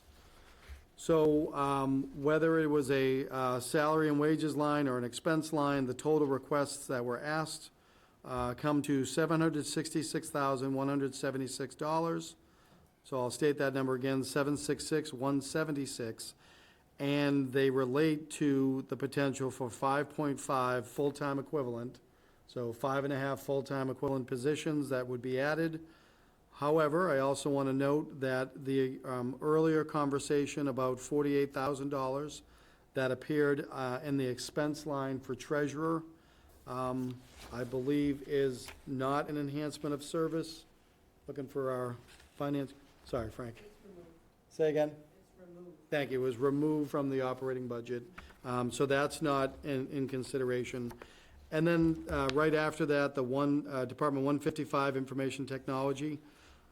I have placed that in the IT expense line for discussion, but also because I think it was incorrectly characterized as an enhancement of services. That $13,125 is a continuation of our information technology build, and it was meant to be the next step, and this will allow for email identities to be created for all boards and committees, which is going to help several departments, not the least of which is IT, and we hope the clerk's office and administration, because those would be the official identities assigned to committees. So truly, if you break it down that way, I would argue that the $13,125 meets the definition of ongoing programming, but I wanted to make that aware for the board to either affirm or reject that thought. And if you do, then you look at the EOSs in the amount of $766,176, the narratives, and all of the information that's in your packet. Thank you, Joe. Any discussion on any particular enhancement of service items? Don? I see we still have in here something we haven't really fully discussed, the Office of the Cemetery Administrator. Oh, when we talked about that on Saturday, Yeah, but we haven't actually come to a conclusion on it. It's in here right, as an enhancement. right. So that's why we're going to talk about what we think on the EOSs, because, Mhm. right, I mean, if this is the time to figure out if there's a better way to do it, or, because to your point, we talked about this part-time person for cemetery, and then there was also the highway DPW person, but that's got two. So was there a way to work with Robin and the other person, I'm blanking on the person's name, that replaced the other girl?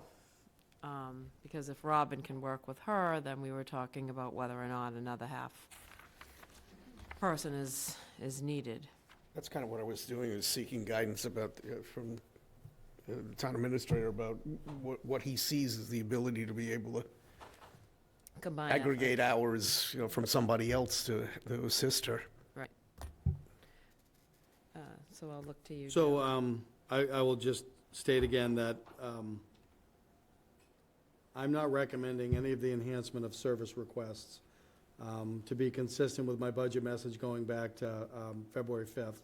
However, as you engage in conversation tonight, I can certainly give you thoughts and opinions or direction on any of them. Specifically to a part-time executive assistant for cemetery, the chair is correct in your recollection. We had a staff member retire. We have a new staff member come on board. None of that, for me, changes the directive to my Public Works Director and my cemetery administrator for them to partner to make sure there's coverage. Specifically to executive assistants, my philosophy remains that it may be better to establish several shared executive assistants for any number of the single-person department heads. That's not a replacement for a clinician in the Youth and Family Services, but it does further the organization.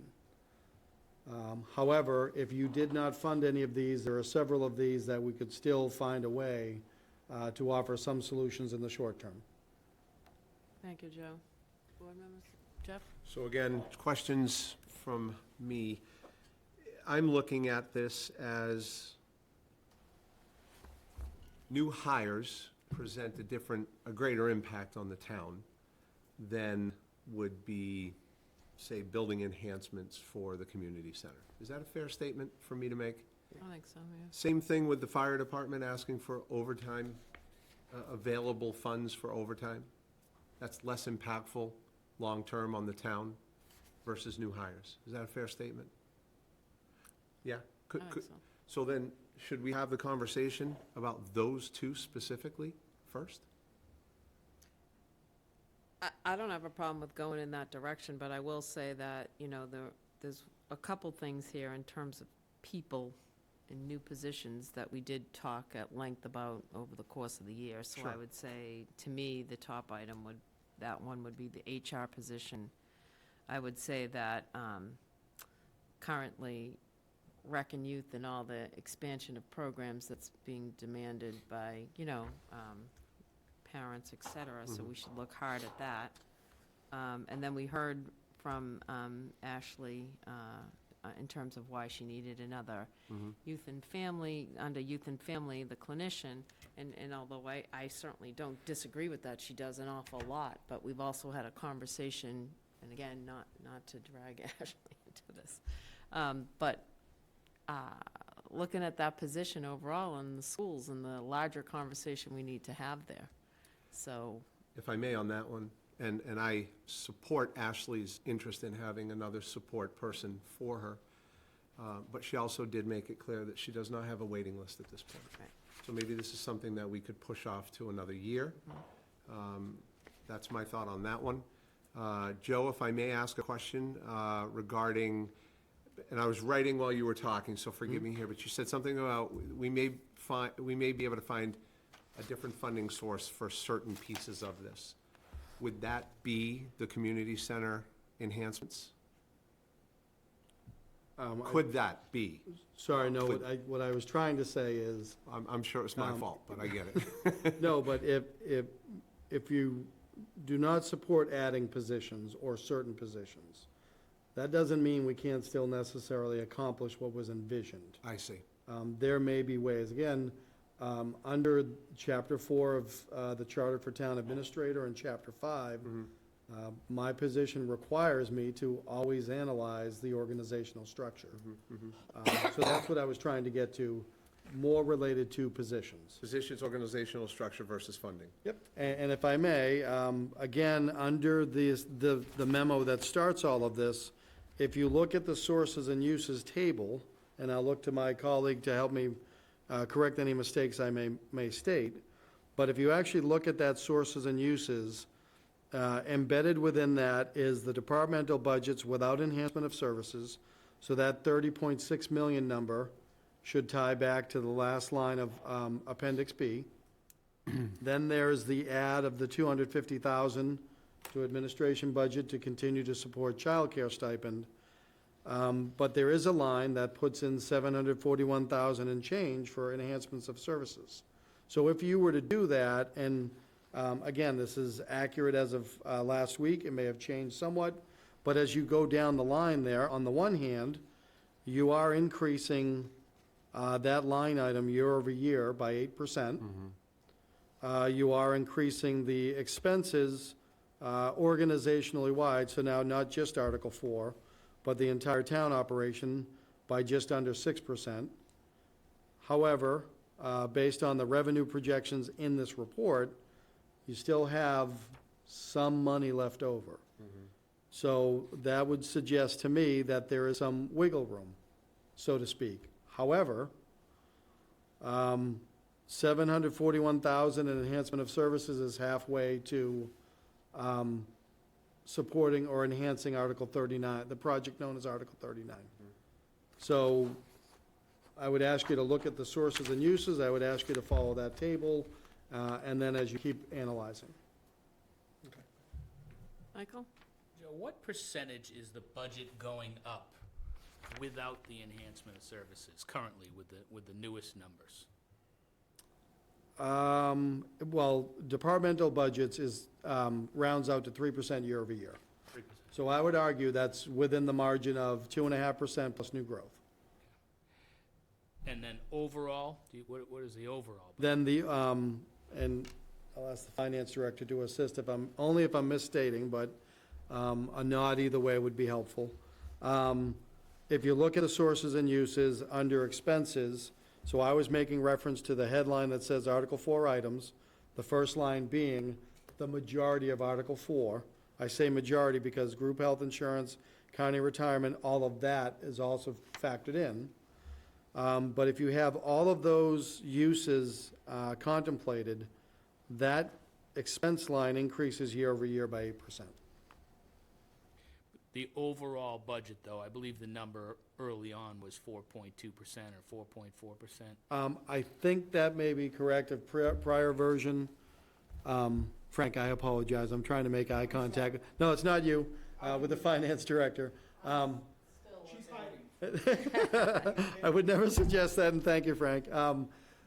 I think earlier versions, as we go through that, had a lower number. I think you're correct. I don't have it in front of me right now. Right. So I guess when we get that, and this can be follow-up, because we're obviously going to bring this back next week as well. What does it go up if we approve all these enhancement of services? And I certainly appreciate the actual cost to new positions. Less than one. Less than one? Okay. To you, I don't know, Julie, how you want to attack this, but I think, one, that there was a lot of up and down head nods on youth services. So is it fair to say that we'll push that off, have the conversations with Monomoy?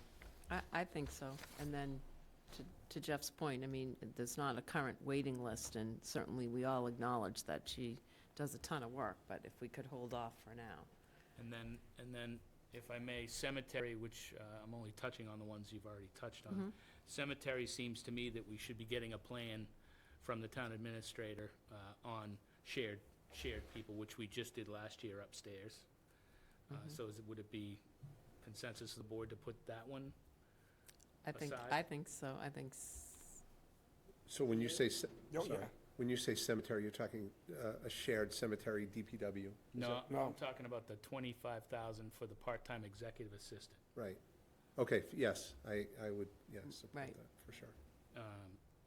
And then, there was one other one we talked about. I did say rec and youth, but I wasn't suggesting No, that no, we I know get. we haven't had that conversation yet. We're talking about my ask was for the community center. Before we go into that, Jeff, just because you brought it up when we started the conversation, if we could go back to the community center, the 52,000, building enhancements, it's called. Replacing old shades seems to me to be a maintenance item that's just been deferred, and every item in there, including the security cameras, that 52,000, based on what we haven't spent, doesn't seem like a lot of money to me, and seem like upgrades that we absolutely should be doing, and that I don't even refer to them as enhancements of services, so I'd rather see them in some other part of the budget, but I would defer to the town administrator on that. Before I go to Joe, Don? Yeah, there was an acknowledgement that we may have more free cash available by the fall. And my border here is pretty distinct, something that has to be taken on as a responsibility every year from here on in is different from a one-off, something that needs to be repaired and fixed and move away from it. So I would agree with you.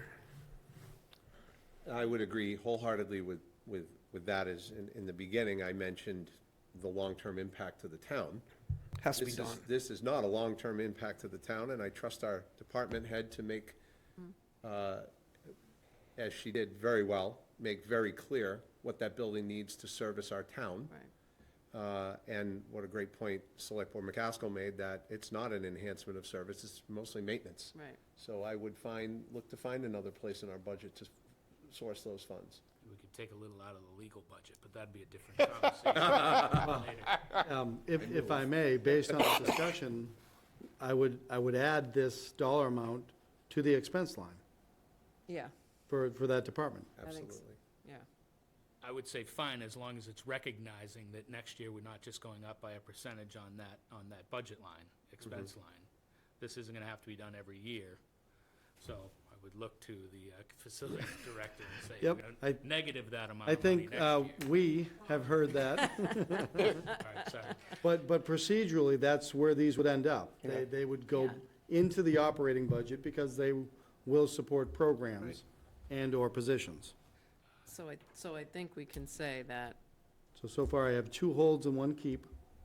yeah, well, and so we've said move the 52, the computer just went Into the budget. into the budget. Yes. And 274,192 on overtime.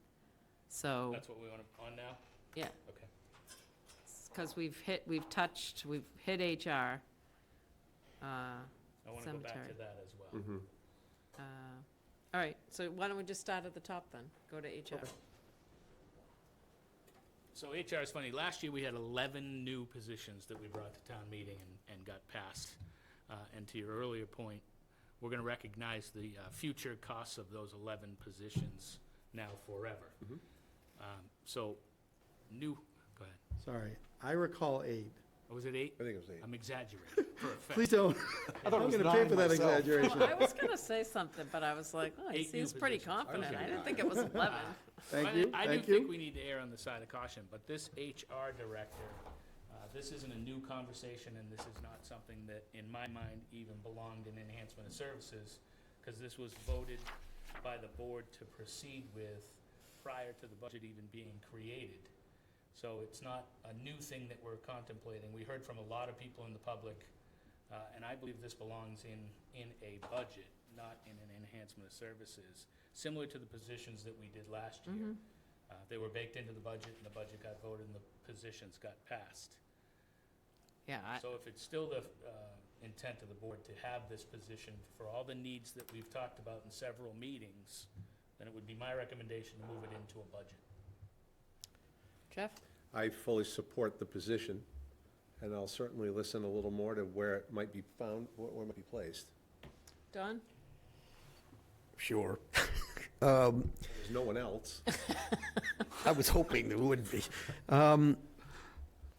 It's a repeat of my my feelings from last year. I mean, there's two things going on here. It's like whether we should do it. I totally agree.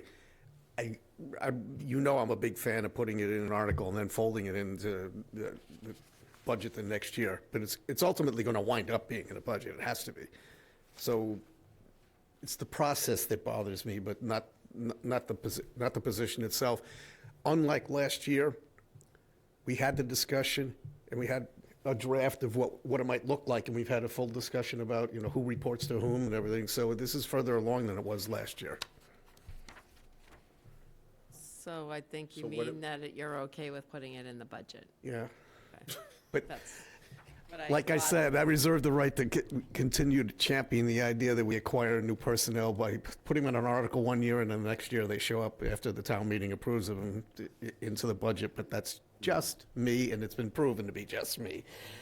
Well, I mean, again, I think we've talked about this for almost 2 years at this point, so I don't think, you know, it's wrongly placed if it's in the budget. I don't look at it as an enhancement of service either.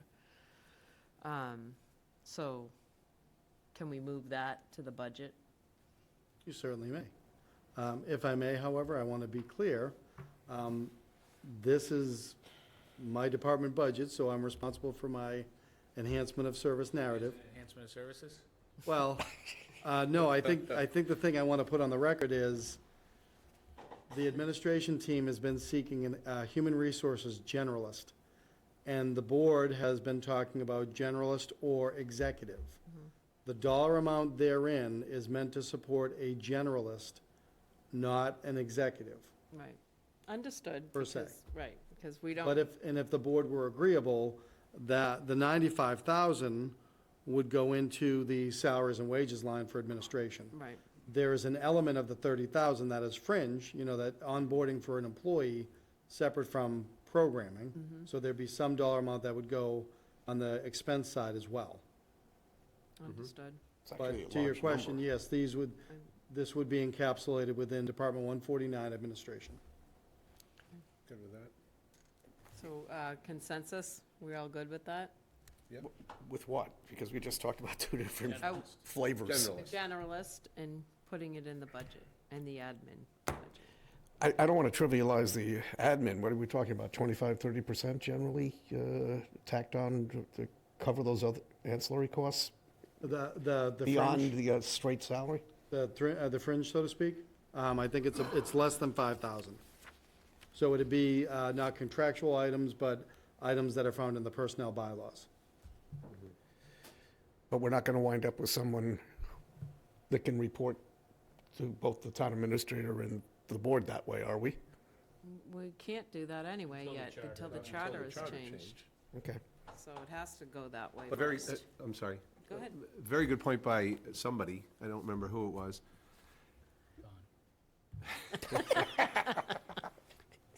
About the person who's going to be hired for this position, knowing that down the road, they will be reporting to both. Linda Vers- Sabula. Was that Linda Sabula? If that's the It was a great construct, point. that's one, Was, that's a yeah. good point. Yeah, it was a great point, and I agree with her wholeheartedly on that, that it's best to let the person we're interviewing know where the position's gonna end up. So I support it 100%. If this is the camel putting his nose under the tent, then I'm okay with it, I because have no idea what that means. it means that we're just exploring because we got another destination. I see. Okay. Thought you called me a camel. No. Camel nose intent is a tried and true budget comment. Okay, For sure. all right.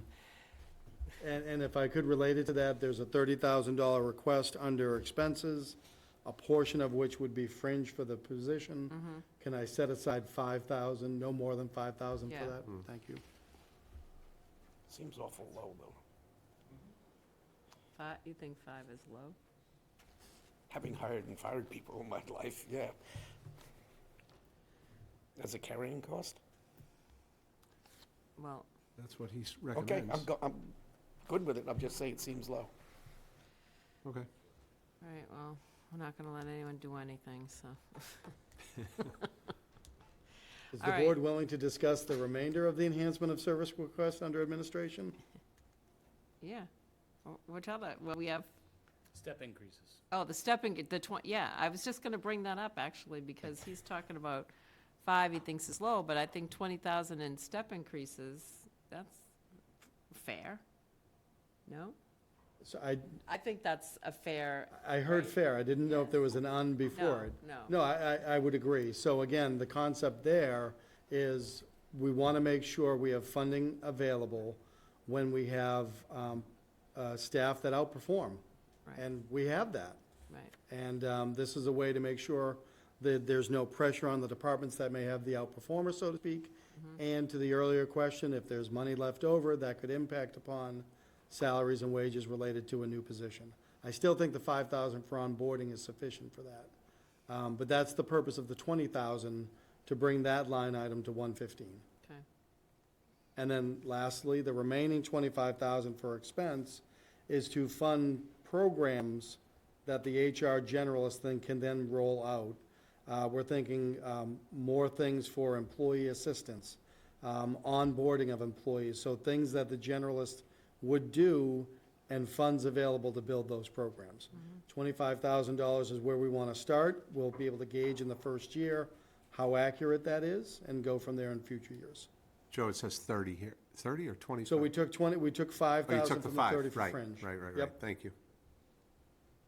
Okay, so now I just go down the list. Fire department with the 274, 192 for overtime. Madam Chair, I apologize. I do not want to make any assumptions. Should I go forward with the enhancement of services for administration as articulated? Yes. Thank you. So now we're on the second one. Fire department. Fire department, 274, 192 for overtime. So I think we're going back to, looking at, say, community center as something that should be done as part of building maintenance, and then we have overtime that we really need to budget for appropriately. Michael? And we have chief and deputy chief here, obviously. Maybe they come up if there's questions, but, you know, the way I read it, it was basically to get to an 8-man min. So it's not necessarily overtime that we've already agreed on that we're trying to put back. I'm struggling with this one, and this, because of last year's conversation. Last year's conversation was full support to get 4 new firefighters, and as mentioned in the hallway, to get to an 8-man min, if that's the request, I would much rather personally have the conversation to add 4 more firefighters, and not at this year's town meeting, and just staff for it. Obviously, the fire department gets the support, and obviously, I believe this board has never not supported the fire department, but we did go to town meeting and tell them that we're gonna hire 4 new firefighters, and we're gonna give back overtime. And to go back to them, this early in the game, without any real data on what it is, doesn't make a whole lot of sense to me. Chief? And deputy? And I mean that as respectfully as I can say it. No, I totally agree. I know what you guys do.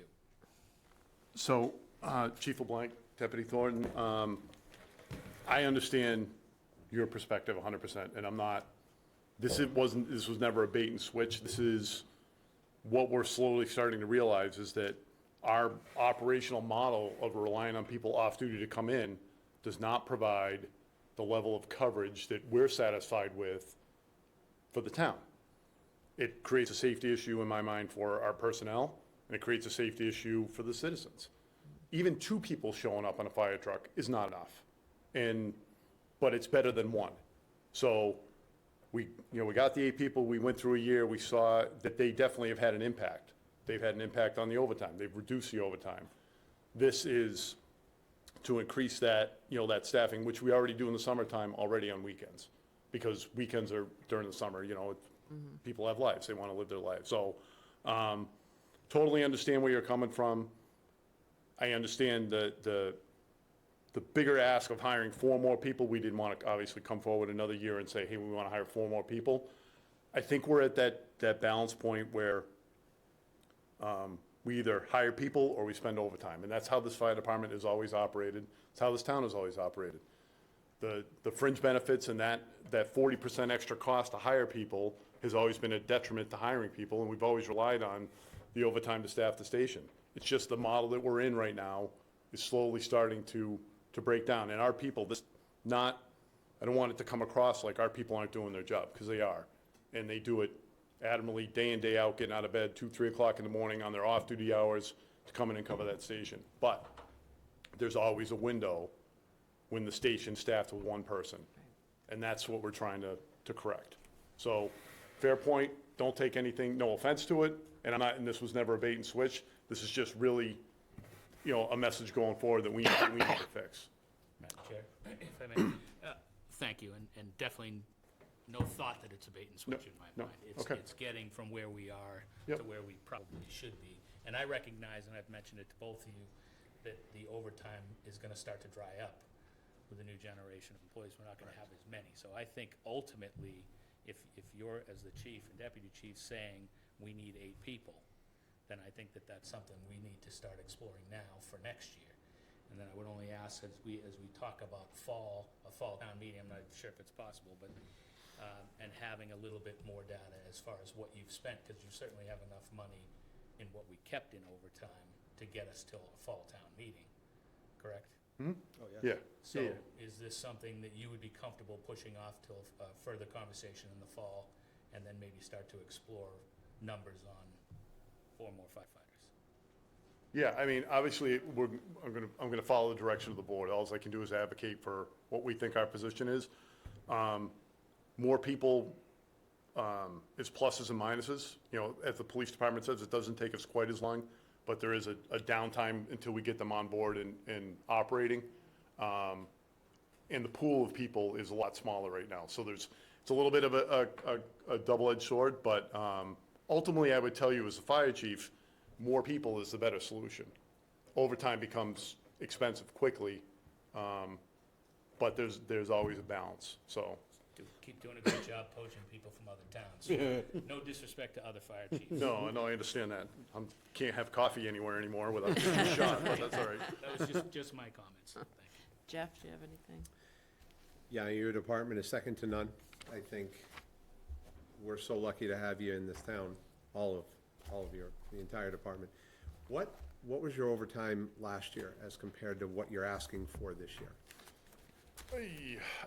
Or a rough percentage. Are you asking for 25% more in this 274 number? I think if you look at the total, it's about a 30% increase. It's a 30%. In the overtime. Okay. But don't quote me on that, because I don't have that number at the tip of my fingers. So just to gain more information, would you attribute that to the number of people that you have that are out and hurt? Would you contribute, what do you contribute that to? More calls, more runs, more? So that, with a big number, it would include the enhancement of services. So we take that out, it's only about a 4.5% increase in overtime. Understood. And that is almost 100% contractual. Gotcha, okay. We did increase training hours a little bit for everybody, so that added a little bit to it, but everything else, when we build the fire department overtime budget, we look at actual vacation leave. We use an average of sick time leave over the past 3 years. Personal time leave is a hard number, so we can calculate that down. Emergencies are based on what our percentage increase of runs was over the previous year, and that's a 3-year average we use. Yeah. So that's where we figure out emergency hours, station coverage hours, all of that. Well, I mean, I sit here completely comfortable with all your procedure and your system and the way you work things out and come to your number. Just trying to square the number, to be honest with you. So another point of discussion, and I'm really only going to surprise the deputy with this, but where we talked about at the beginning. So we do 8-man or 8 personnel for the weekends in the summer. One of the other things we could talk about is, as a stopgap to get to maybe next year, is we look at doing 8-man all summer, so July 1st until Labor Day, which would be an increase, but not as much of an increase, and I can get that number for the board. That gets us to the fall, when we have the bigger conversation. If the bigger conversation, we don't do that, or if we end up hiring people or whatever we do, we get through the rest of the year running with 7, which is not horrible. It works. It's what we're doing now. So, that might be a stopgap. The summertime is clearly when we're busiest and it's hardest to get people back. So even just getting people back, you know, Captain Smith lives in, off of 137 in East Harwich. It'll take her 20 minutes to get to headquarters, just because she can't pull out on the 137. So, Yeah. It's brutal. so that's something we can certainly, as a, you know, stopgap compromise. You know, at the end of the day, I think we just need to keep pushing the conversation forward, and that's what we do. And I do recognize that it's a big ask of the town, and I'm not unaware of that. So Appreciate that. So if you did the 8-person, because understanding that this amount of money was to get to the, oh, got some numbers for you. Phone a friend or something like that? She's the best. Only gets 2 of those. Damn sure. So overtime, 101.2%, is that right? Munis. Yeah, munis. So, This is what I see is your budget, because I think we have to do Yeah. like a little bit of transfers, so this yeah, was so we're for about 500. 1.1 1.15 million. for this The year, actual yeah, Was for '23. yeah, That was for the full year. We can compare the '24, because we're about halfway. right. Is it a safe Yeah, to say no. 50% though, because of the season? No, it's kind of, it's a moving target, so. Okay. So I guess back to what I understood that the 274 is to get to the 8-man. Yeah, And hearing you a couple Saturdays ago, I can't even remember what Saturday that was at this point. But I understood it, because I can't imagine being that one person in the station and a call comes in. So, you know, I appreciate the effort to do, okay, we'll do 8 in the summer when we're most busy, but what happens if it's the fall and that, you know, so I'm looking at it year-round, because even though the summer is when you need it most, and if you can manage, my only other question would be, if, without that though, and if something happens and for some reason we didn't have a fall town meeting, which I don't anticipate, I believe we'll have one, but where would you be without that money? You'd be back to just 7, right, right? for the remainder of the year. I'm going to tell you as I sit here, notwithstanding everything that I've just said, I would much rather get to a point where we had 8 year-round. Right. That, you know, that's my end goal. I think that's, you know, Dennis is a similar sized town. They're a little bit different because they're a north and south town, but basically same square miles, and they're running a 10-person shift out of 2 stations. So I think that, you know, do I see us needing to get to 10? I don't know. I think we could probably safely, if I was telling you long-term, would be 9 would be my magic number, which is probably like an 11 or a 12-person shift with a 9-person minimum. But I also, you know, hiring 8 people or getting to that point is going to take time, and I understand that. And, you know, we went through a couple of bad budget years where we struggled just to get the overtime we needed to run the station. So I'm not trying to be greedy, just trying to you know, do what's best, what I feel is best for the department and the town. Yeah, no, I appreciate that. Don? Thank you, Madam Chair. I'm going to go in a way different direction, but it's similar to what Michael was asking about being able to build a case. You got to follow me here, because these are different threads, but they all relate to your department. I got corrected last week. We got 11,700? Okay. Voters, and unless we get the Civic Award of the Year, when you take out people who are under 5 years old, who are in schools, that we either have the most registered voters in the entire world, or our top line is probably wrong. You know, the people who really live here. You know, because that's one thing I don't think people realized, is that we've actually increased in size. It's not really reflecting yet in the census, but it's there, number one. Number two, I'm curious, and I'm sure the public would be curious. You guys, just to be clear, because I don't think everybody understands this, what happens when the insurance reimburses? Where does that go? General fund. I know.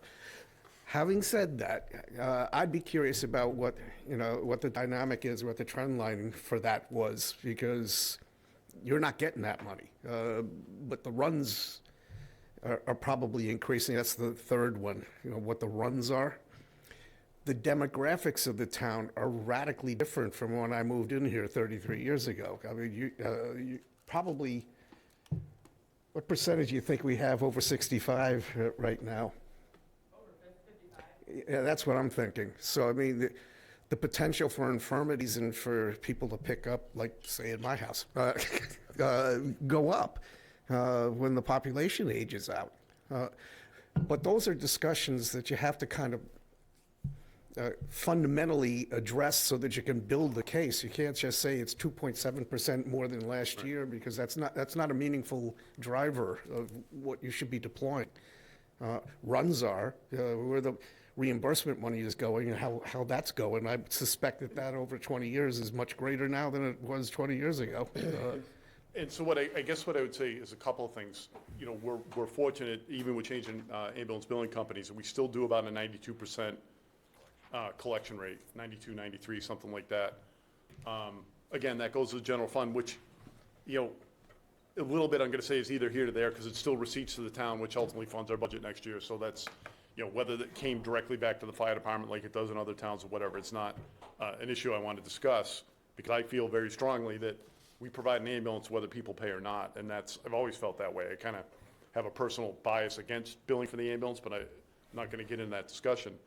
What I would tell you is a little bit of this conversation, the run volume, I want to say it's insignificant, but a little bit of it's insignificant because 2 ambulance calls at the same time means it's one person by themselves. Mm-hmm. So that's not whether we have a 10% increase in runs or our community is elderly or needy or we're going to a lot of fires. 2 ambulance calls at the same time means that one person is by themselves, potentially, if we can't get people to come back off duty. So we're just trying to staff really for the bare minimum of call volume. I understand we can't staff for the maximum call volume or for a building fire, which we need everybody and then some. I have a strong, and I've said this multiple times, very strong opinion that the third 911 call should get the exact same level of service as the first one. And we don't do that currently. So that's something that we're trying to work to, that we've identified as a coverage gap that we're trying to get to. All of these are a big conversation, and there's a lot of moving parts to all of it. And that's kind of what I'm saying, is ultimately what you just said too about the staffing strength and how often you're there with one person now. It was mortifying 20 years ago when we had the failed override, because you were talking about closing down a second house entirely. Now that is a huge part of Harwich, demographically, with people living in it, and it would have been a horrible mistake for us to just pull up the stakes and walk away from that. But the discussion is built and driven by all of the things that I was just discussing. I get that you don't like the insurance, but the fact is you're doing the runs. Yeah, no, I understand that. And it's a revenue source, unlike other departments, that comes with the territory. You might be able to make the argument, but you can't make the argument in like 45 days, is Right. kind of what Michael's driving at. I'm confident that you can, because you guys are driven by data anyway, I'm confident that you can come up with, the runs, how many times now, because you don't spend percentages, by the way. I don't really care whether it's 95 or 87%. When you pay a bill, you pay bills with money. Right. And the bigger the money gets, the changes become a smaller percentage at that point. So that's kind of a fake analysis to just say it's hovering at around that same level, because I doubt that the magnitude of the money that's changing hands is staying at that same level. And while I agree that, I mean, I would have to know exactly kind of what questions the board would want answered in terms of data, because, again, for me, it's very simplistic, but I live it. So I understand that not everybody sees the world through my eyes, but the equation for me is always the same. Station 2 goes out, we don't get any coverage. The headquarters ambulance goes out, nobody comes in for coverage. That person's alone, whether it's August or January, whether it's 2 o'clock in the morning or 2 o'clock in the afternoon. That metric never really changes. Now, there may be times when we have 8 people on duty, so that person isn't alone, and that's, a coverage. That's about 30% of the time is when we budget to cover. So it's really kind of a simple equation to me of, which is why I think we went for the overtime route versus more people.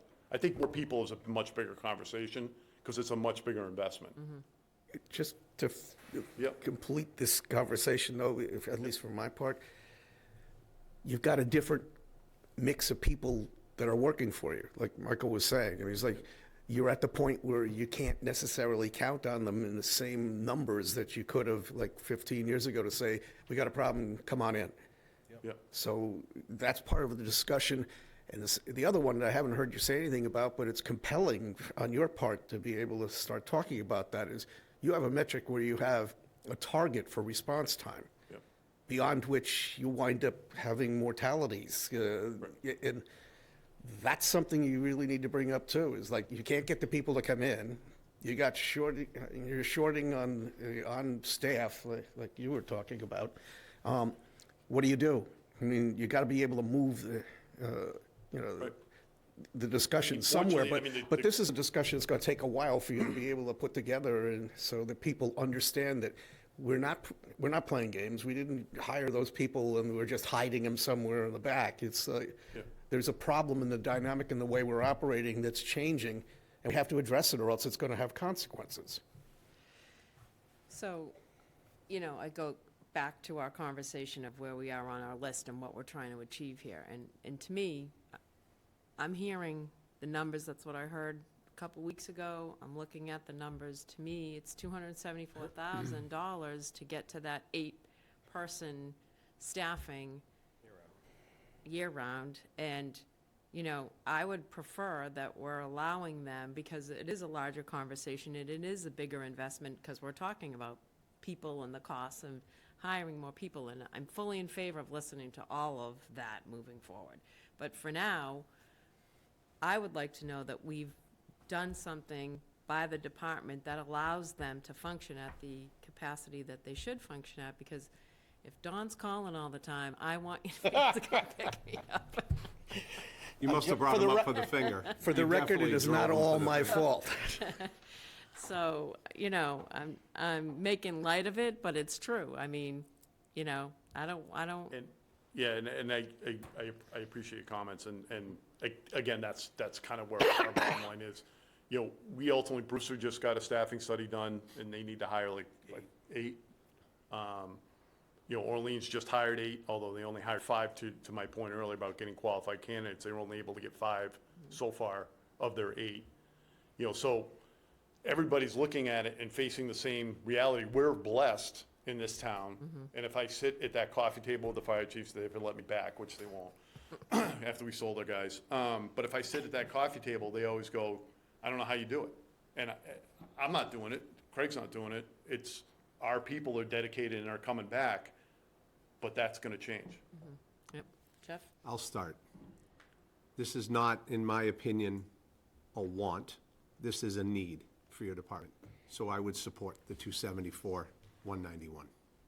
Appreciate that. Thank you. I feel the same way. I'll start the conversation that way, and let's put this one to bed. One way or the other. I could go either way at this point. I mean, I liked your compromise and your statement about needing in the summertime, and it was a little bit more of a want off summertime. So I thought that was a great place for us to end up in a budget cycle that we're trying to find pennies at this point, and not cutting other people, and trying to give that 30% of the tax base that are struggling with inflation a little bit of a break, right? On $80 million, it's not much of a break. That's the other part of the thinking on this. So, and I imagine there's probably a much higher cost to trying to staff with overtime than staff with firefighters, correct? Even with the benefits. So you're paying your guys to come back at, what's the overtime rate? It's time and a half plus. So right now, we budget at $67 an hour is the middle of the road overtime rate, and it's a 2-hour minimum. Now, they're there for 2 hours most of the time, but. And I think that's part of my rationale is listening to what he said and trying to cut where we can cut at this point, recognizing that we can come back in the fall. We're almost to summer, so we would be funding summer, even with half the money, so we're almost to fall. But Don? As long as everybody out there knows that this discussion isn't ended, we just finished by giving you this and everything's fine from here on in. just because that's what Michael was saying, is a longer narrative. And I don't want anybody to think that we've solved everything that's going on and we just move on now. And so you can't ask for more in the future. You got to be able to make the discussion, but in the meantime, we have to be able to do something to make sure that people are safe. Yeah, and again, I think we all hear that it's a much bigger conversation and that it needs to be had sooner than later, but for now, this is what you're looking for the fix for the 8. So, I'm in favor of keeping it on there. You're in I am. favor? We're moving Are it you? forward. Okay, Need to get that color copier so we Thank can you make very more much. money. thank you. Thank you for Real being quick. Yep. Joe, the EKG monitors grant, using the old article, we're under capital. So that's a repurposing for later. Okay, yep, We don't have it tonight. okay. All right, because Megan told us to come tonight for capital about it. So, I don't care, and I certainly don't want to belabor the meeting, so. Maybe give us the footnotes. Footnotes, 100%? You want to do it? Yeah, sure, so. I'm an idiot. This starts with me being an idiot. No, so, Grant cycle got announced late, Yeah. and we didn't anticipate it for this year's budget. so we wrote a grant, Assistance Firefighters Grant for $277,264 to replace the 4 monitors, 1 on each ambulance. So we wrote it because it's a high bar, and the town would need to come up with $13,863 as the 5% match. So the 2022 annual town meeting, we had a mini pumper in there with an assumption that we would get the grant, which would be a 5% match, which was $22,500. We didn't get the grant. It was still put on, and we got the mini pumper, but we got it through the budget process last year. Article 28 still should have, I'd have to refer back to Joe, $22,500, but if we could rewrite that article for the taxpayers to put towards the monitors, if we were able to get the monitors, that's what we requested. Sounds reasonable to me. Yeah, Me too. me too. If I could, before you get to that consensus, I would argue that that's not a fiscal year '25 capital question. It Correct? is. No, it would be. Grant would be awarded probably in July, If they get the grant. if we get the grant. it. So is that an add to the plan? Yeah. Do That you, was, do you have your forms they've already been submitted, in sir. triplicate? Yep, submitted in triplicate. So I would rather bring that back next week as a. Yeah, as oh a- yeah, no, that, we've Yeah, just given us 100%. the overview. We submitted it. The question the other day was when, because I know you have to go with capital outlay with it, because the plan's got to change. And we were told to show up tonight. That was the answer we got. So that's all we're, just following instructions, sir. Thank you very much. Thank you. Appreciate it. Okay. Apologize, everyone. It's still Monday, right? I know, it feels like we've been here 3 days. Highway Department, DPW, the 2 cemetery craftsmen, the work and foreman facilities onboarding fringe benefits, so that's a total of $130,517. Where do we want to start here? Michael? I'd be comfortable looking at the second, not the cemetery craftsman. And overall, I would ask that the town administrator, through the DPW director, look at the structure of the employees over there and how many employees we have that can mow and weed whack. I thought the DPW director made a good argument for Sean Libby and freeing up his time to actually finish that procurement list. Most of the projects, not most, but 20 of the projects on there are related to DPW, a lot of them facility, and Sean's finding himself pulled in too many directions. So I thought he made a compelling case. Certainly 2 enhancement of services at this point. Certainly they're off the table for me, but I would love to see an org chart, for lack of better words, for the DPW, and then be not pressed to hire somebody else to mow. DPW and cemetery are hand in hand. So either way, it's gonna be somebody with a lawnmower, a weed whacker, and some other lawn equipment. Feel like we already have that. Yeah. So just to be clear, you're looking to cut it to 1, right? Looking to cut it to 1. One, I'm right. looking to see what the position that they wanna hire for Sean Libby looks like independently. Okay, Yeah, I'd agree with that. yeah. I'm good with that as well. Don, are you good with that? Okay, So that's to come back with some description and yeah. an actual dollar amount for the one? Meaning the facilities maintenance ad, not the cemetery craftsman? Right, All right. the working foreman So facilities, if I could to that topic, Mm-hmm. I would just add that there's an existing working foreman position that's vacant. Oh. To me, this is the kind of conversation where if I were allowed by the board, I would do an analysis and a potential reorganization. That's what I asked for. Yeah, that sounds, I think that makes sense, because if there's Yeah. a position that's open and not filled, then there's some help if we can fill that. All right, so you'll come back with, next week with that information so we can figure that one out. We already talked about the cemetery, we talked about the. Down to rec. Yeah, we are, right? To rec and youth, in the additional position. And I would support this because, I mean, I've been as their liaison to multiple meetings for the rec. And the expansion of programs can't all be done. You know, it's great that Eric's gotten some volunteers and more than he had, but I think you have to go back to the difficulty in running certain programs with just and not just, I shouldn't say just, but with a majority of volunteers. So I think adding another position there at least makes sense to me. I'm just starting that conversation. I guess Jeff's coming back in too, so he's been a part of a lot of these conversations at the rec program as well, so. We're just on rec and youth, Jeff, and I was saying that over the course of the last several months, rec and youth, and you've been at a lot of the meetings as well, and the expansion of programs in terms of being able to do those programs without only relying on, more and more volunteers.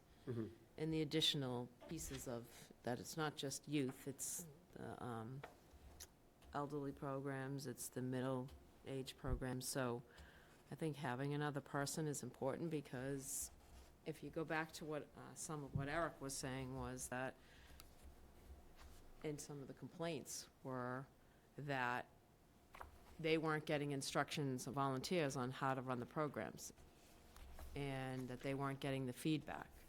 But at the same token, if you're trying to get programs up and running and you're giving out information, or you're relying on some people having a background, then you're allotting a bunch of time to trying to then get those programs up and running with the volunteers.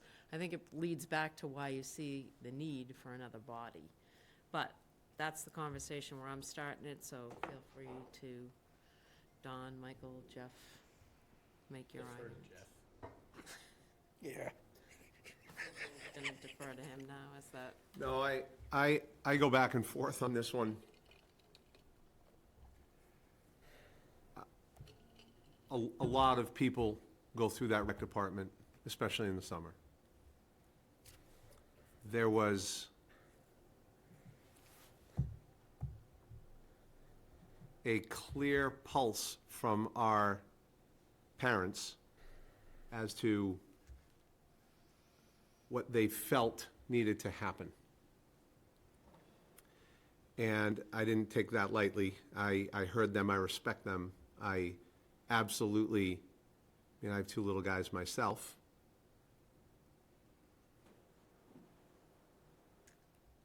However, I'm not so sure throwing a body at this without a different system is going to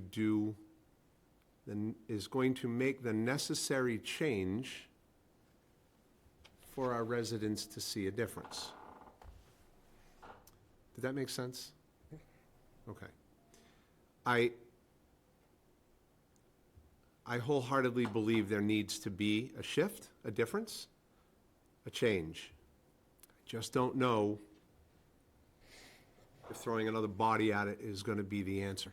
Another full-time employee is the answer to the issue that's going on in the eyes of the parents and the end user. I mean, it is a customer service-oriented business, whether you want to look at it that way or not, whether it's a municipal or, this is customer service. And I do not feel the customer is being well cared for. I'll stop there. Don? Thank you, Madam Chair.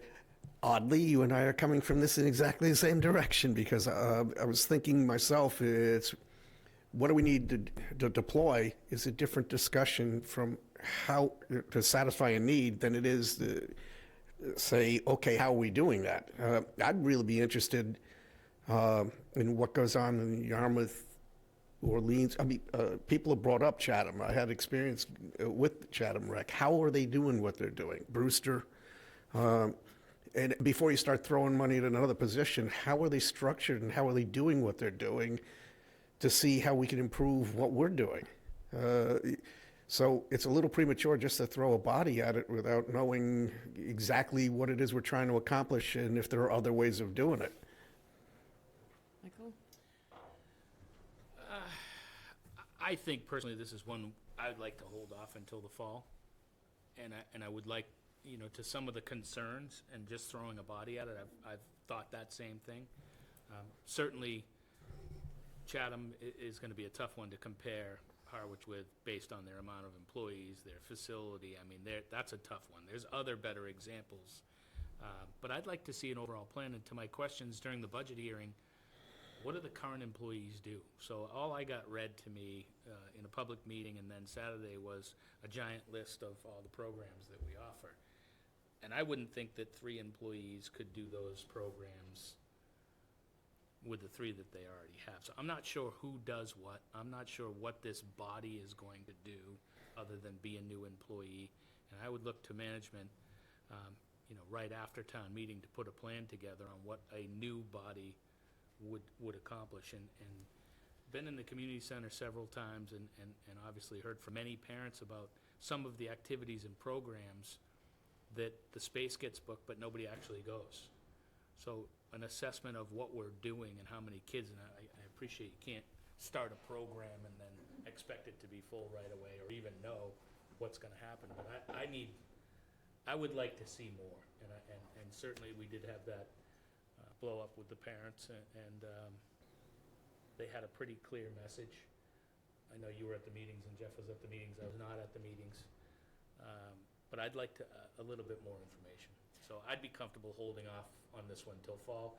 And I'd also say that we just approved an awful lot of extra money onto a budget that I'm hoping that we get to that is still a balanced budget and that we're not talking about doing an override with what we entered back into, and hope that the board, if we get to that point, would at least have a conversation about not going to town meeting with an override. So I would support waiting on this position until fall and asking for a lot more data. One thing I would just want us to all consider too is, and I'm okay with waiting on it till the fall, but I would just go back to saying that, because being in those meetings in the last couple months, you know, in only 3 months, people were looking for all this change. And from the get-go, the message was, we hear you and we're trying to address your concerns. And then all these programs get added, and some volunteers, but then there's feedback on the volunteers. And there's only a certain number of bodies in that department, and one of them is admin, one of them's part-time, one of them's just due to retire, right? And the other large complaint was about summer camp. And why couldn't they start opening up the summer camp signups in January like other towns? Like Yarmouth, I don't know about Dennis, but Chatham, et cetera. Well, he doesn't know because he doesn't, A, know how many other younger kids are gonna come back to work in the summer camp, but he also has only the people he's allotted. So if we're looking to expand services, that's the only reason I'd be in favor of this, because there are reasons for it, so. Sharon? Sharon Flieger. Just a comment on that. I agree with holding off. I think what needs to be done, and I'm looking from the perspective of being a grandparent, all right, and a previous parent, when you look at the position, you almost ought to have that position description. What is that person going to do? are they going to coordinate the volunteers? Are they going, or overseeing something? In other words, as opposed to being actually active in doing something. It just seems like if you're going to hire somebody, you need to know what you want them to do. And maybe a good place to start would be asking the parents, where do you see things falling short? Where do you need the help? Do you need help with somebody getting information out, that the programs are available? Do you need somebody to help run the programs? Ask the parents of these kids, what do you need help with? What do you think is going to help make this move forward and be productive for the kids? That may give you a place to start. So I will say that sitting at those meetings, I heard, and program specialists, to my knowledge, and I agree we need some more information, but the program specialists are the people who are assisting in running the programs. Okay, so we already have those people. Well, he's looking for another person. He has 1.5. Yeah. So then maybe that's then those people have to coordinate out with the volunteers. Find out from the parents where things are falling short, where are things falling down, that, the ideas that they had. Because it sounded like when they were here, they had really good ideas, and they all seemed they were willing to participate and help out. They've been to multiple meetings after that. They've been to the rec. And Okay. that's the meetings I'm referring to. They've All been right. to the rec commission. All right. And all they've right. been there really since they were here in October. They were in November, December, and January. All right. And then again, February. Because I think that's where you're going to get your good information as to what this person should do or to help out with. That's it. Thank you. And to your point, Sharon, though, the parents have gone above and beyond. Yeah, I can believe that. We've met with them, they formed another group. It's an incredible group of parents. Yeah. And they have walked the walk. They volunteer. Mm-hmm.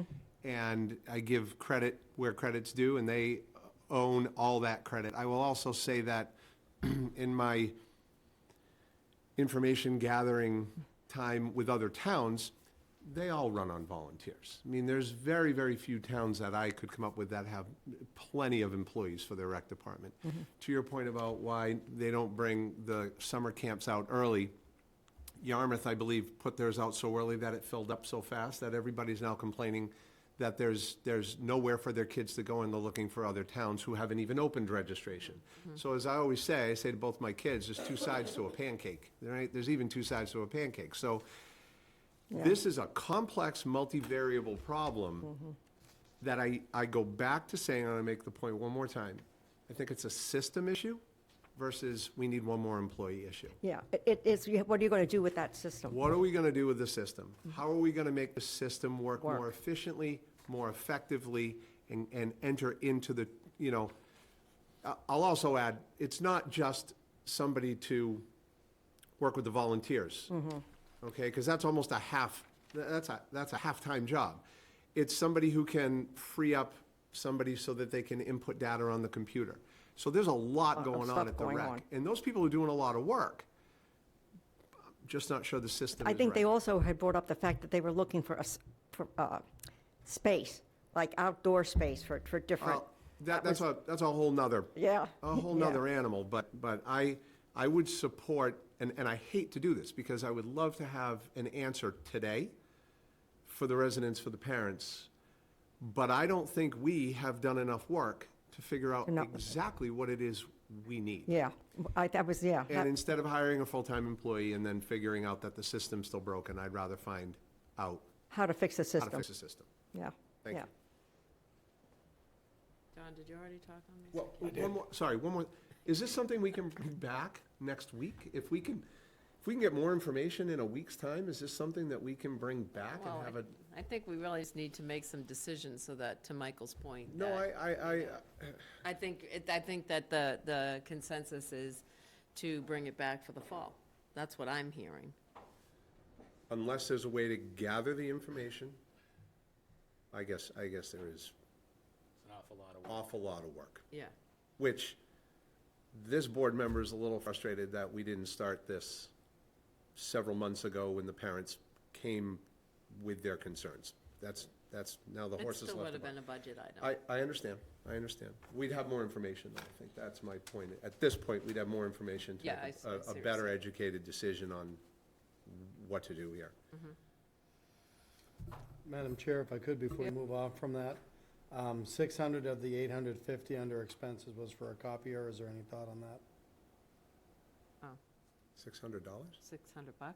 If you look at the full ask for recreation and youth, there's the salary item of the position you just discussed, $250 for onboarding, but there was also a request for Oh, $600 yeah. for a copier. I think we can handle the copier. Deal with the copier. I had to ask. Nice. Take that out of Carolyn's budget. It's not recognized as a funding source. All right, so we got through all those. And now, Madam Chair, under new business item A, there are 3 originals. When you accept the warrant that the clerk has presented to you, we'd ask that all 3 be signed completely by the board members. The rest I would turn over to our clerk, but Madam Chair, if I may. yeah, please. I move that we approve and sign the special town election warrant to be held on April 9th, 2024. Second. Moved and seconded. Any discussion? All in favor? Aye. 4-0. Madam Chair, I move that we approve a new 2024 annual common viculars license for Cape Chill Partners LLC DBA Dairy Queen Grill and Chill, 443 Route 28. Second. Moved and seconded. Any discussion? All in favor? Aye. You want to take over, Jeff? Thanks, Michael, appreciate Just that. you were taking your time, so I just wanted to get it.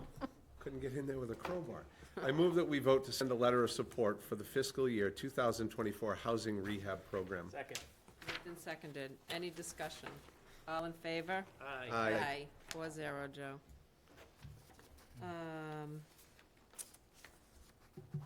Harwich Accessibility Rights Committee charge discussion. And I'm going to say that on this one, we've talked about Hark, and so that's why I put it back on the agenda. I know, Michael, you've been involved, and Dawn, and we went at one point, when Larry was still on the board, to expand to 7 to help them, but then ultimately went back to 5 because they didn't have enough people attending. And then we had a few resignations. So I'll go to you, Dawn, because you're the liaison, and Well, basically, I was deferring originally to Michael, and I still am, in the sense that there's 2 things going on here. First of all, we shot ourselves in the foot by changing the numbers on the committee. We said it at the time, it's going to be harder to get a quorum, but Michael's brought this up before. It's true. The original function of HARC really boiled down, and in all deference to the discussion earlier, it boiled down to municipal facilities, because they have no real jurisdiction over somebody building apartments here and telling them what they're supposed to be doing. I had interviewed somebody with Jeff, and it was almost like an epiphany. It's that if you want to know whether there's a possibility of recasting this into something away from physically addressing stuff, because Sean Libby's got a punch list. I mean, he knows exactly what we own that isn't complying with ADA. So that's not a road we're going down again. But I know Carla Burke does this within the Vital program of the library, visually, but the woman that we interviewed had an audible challenge.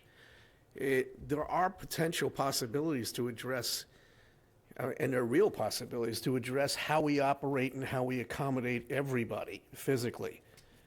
And I'd be in on that being the charge, but finding a job to do with the physical layout of everything, they don't, as a committee, have that jurisdiction to go to, say, Stop and Shop and say, I want you to do this or that, because that's not what it was set up to do, and it really has no enforcement powers.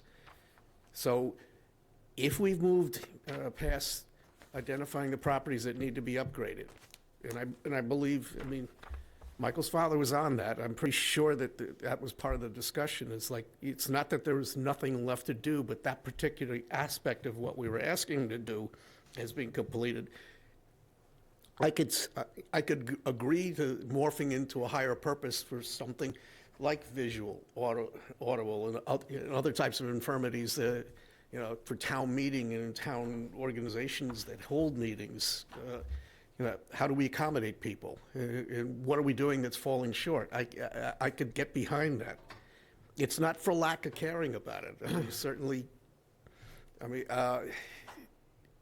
I worry about that too, but I worry also about a volunteer committee not understanding that they don't have the impact on, like, private developers building stuff. They could certainly weigh in as a bully pulpit, but that's not something that even we can do. Never mind the people that we appoint as volunteers. So I'll throw it back to everybody, but I mean, I see a purpose that could be filled, but not so much in physical environs that the town owns. Okay. I'm going to defer to Jeff. Jeff. Thank you, Don. Thank you, Lynn, for coming tonight. After our last two meetings, where I had my narrative, when we had received 2 resignations, my narrative basically stated I wanted people, before they resign, to have a conversation. Well, a pleasant result came from my narrative. And I had a meeting today for about an hour with Donna Richardson, who I think is one of my new friends. She's an amazing person. And not only did she get an opportunity to tell me her feelings, but it was the opportunity that I asked for, which was for us to find out where we fall down. And we're not, the narrative is we're not supportive, we don't give direction. And Donna made it very clear what that committee needed. And I'll go to the committee handbook. I think Lynn brought it up, is that HARC is not even mentioned in the committee handbook. I read the committee handbook today twice, just to make sure that I understood it. And while I will say it's a nice piece of something to give to the committee members when they get on board, it really has no practical application. It doesn't give the committee members a real understanding of exactly how the process, procedure, and the system, I go back to the word system, is supposed to work. I also found out the chair and the liaisons need to do a better job of connecting monthly. And I made it clear to Donna as well that the goal of a liaison with any committee is to not go and drive the agenda, not go and suggest things for the committee to do. That's for them to go out and identify the needs of the community and then have an agenda and a meeting, and then bring it back, bring any recommendations as they are an advisory committee to the select board, to the select board. The select board will then take a vote and figure out which way we want to go with their advisement. But I go back to what really was eye-opening is, for Donna, is that the committees, all of our committees, it's a vehicle for the public, if they have a problem, to voice their concern and their opinion. It doesn't always necessarily have to be at the select board level. I'll finish by saying HARC's work is never done. Never done. It's ongoing. It has to take care of a specific population of our town. And that population deserves the right to have free and simple accessibility to every town municipal building that we have. And I have this that I was given today. And talk about a punch list. There's, maybe this is what you were referring to. There's 50 pages, and everything in blue is completed. Everything in white is not. So where it fell down with Donna is that the committee did not have a clear understanding of what to do when they had an agenda item. She said point blank to me, where do we go with the information? Wait, give me that back. He takes documents all the time. He just No, I gotta give it back. They didn't know where to go, they didn't know what to do, they said they've reached out, nobody got back to them. Unacceptable, unacceptable. Our volunteers are important, we're volunteers, and we need to treat them better. And I maybe have Donna coming back, I hope, I've asked her 5 times. And, you know, Hark's work is never done, my opinion. Thank you. If Donna comes back, what does that put them at? Well, what happened with the nice woman that we interviewed with the auditory issue? We've deferred that. Is it my turn? Yeah, go ahead. Oh, sorry. All right, Jeff. Took up too much time for you, Michael? Apologize. Don and I, as the interview committee, voted to defer that appointment until we got to this point. This conversation. Because there's no sense putting a committee back together without a clear focus. And I think to your point, Jeff, and to this list, the list is done. Committees don't go around and hang up signs. Committees don't go around and That's right. paint lines. Committees don't do any of that. So this list existed prior to the last committee that we put in place, and it falls under DPW now, 90% of that work. And as we all talked about tonight, and Sean Libby, who most of that would fall on, is so overwhelmed with procurement process that we're talking about getting them some help. So it's not that they weren't heard, and to the comments of the nice lady that's here tonight, and some of the comments she was referring to, I believe, were back to me. My father was on that committee, and he would say it was a complete waste of time because everything that was in the charge was done. And for me, if we're gonna have a committee, the committee has to have a real purpose. They have to understand that they don't interact with town employees. They have to understand that the process is the process, but without a clear charge and something to do, I stand by my statements that it's been a waste of time for them. Because one thing that he said, and the past chair said, and one other person that resigned said, is they were talking in circles, and then the latest conversations that they had were talking about redoing the work that had already been done.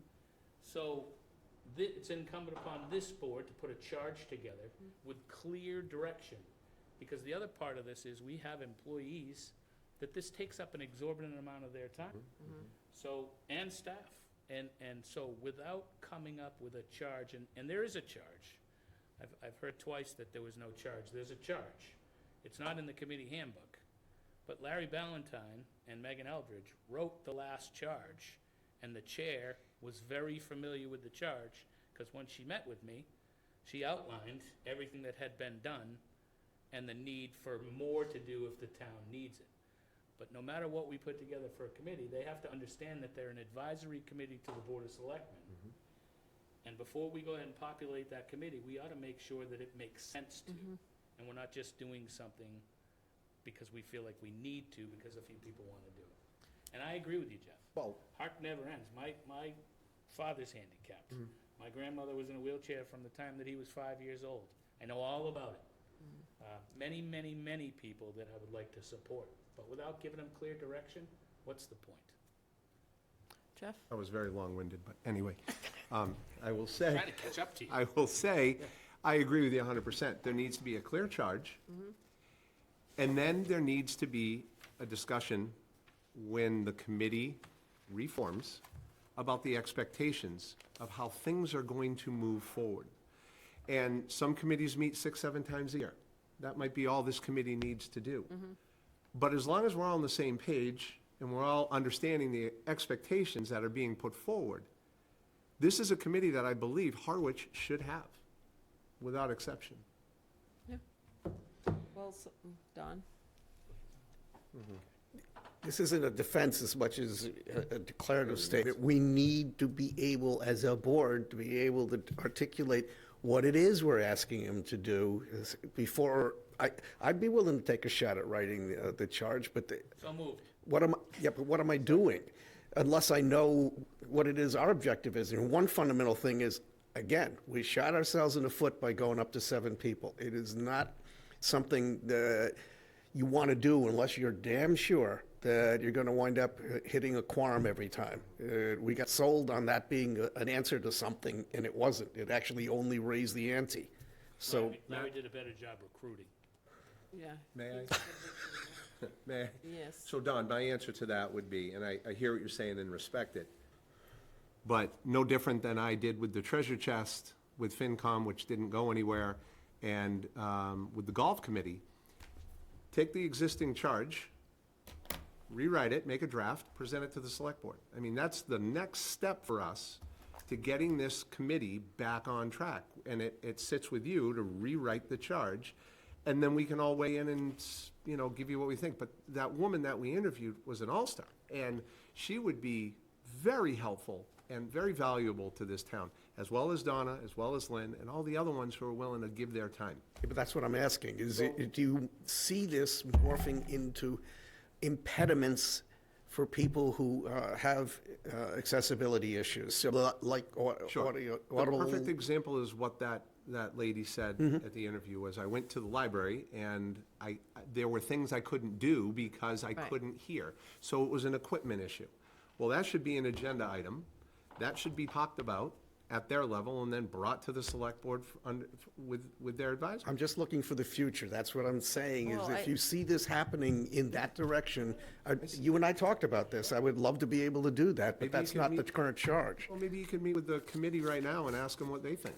Well, that was going to be my next point, was why don't you take a stab at the charge and look at what they've done in the past and where they could go in terms of, like Jeff's bringing up that example that the woman gave, right?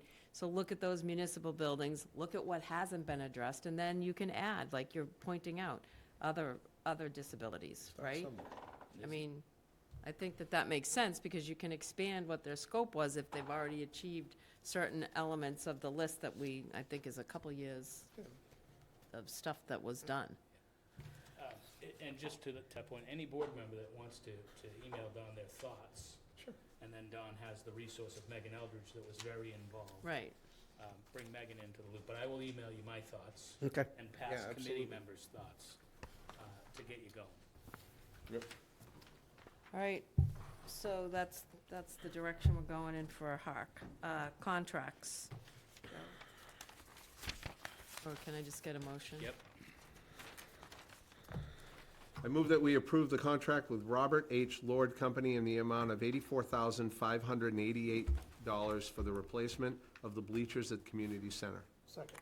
Moved and seconded. Any discussion? All in favor? Aye. Aye. Town administrators report. Thank you, Madam Chair, members of the board. So to go back to earlier comments, as the board members know, you've received some inquiries over the past several weeks that the chair had directed me to investigate regarding mooring service agents and the process therein. So you'll see the report that I had directed the harbor master to commission. From my understanding, harbor master and I met when I received this memo. Next steps would be for me to reach out to, I think, the principal of the prior firm to update them on some of the allegations that were made against the town. Given the hour, I can go as in-depth or as superficial as the board would ask at this time. Well, I think an overview of what John had indicated. So, I know that there has been reference made to what has been referred to as a technicality. So what we're talking about are mooring service agent agreements that are the purview of the select board, ultimately through the harbor master.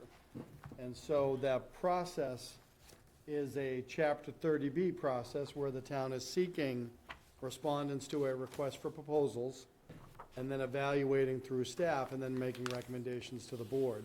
So I believe, as you know, the board, the select board voted on November 27th, 2023, on the recommendation of the harbor master to approve 3 mooring service agent agreements. One of them was a new provider, I believe a new provider, who responded to the request for proposal. The incumbent, so-called, did not respond in a timely manner. So, you know, the law is clear, certainly as it relates to me as Chief Procurement Officer, and it would be the same for the Select Board in this instance.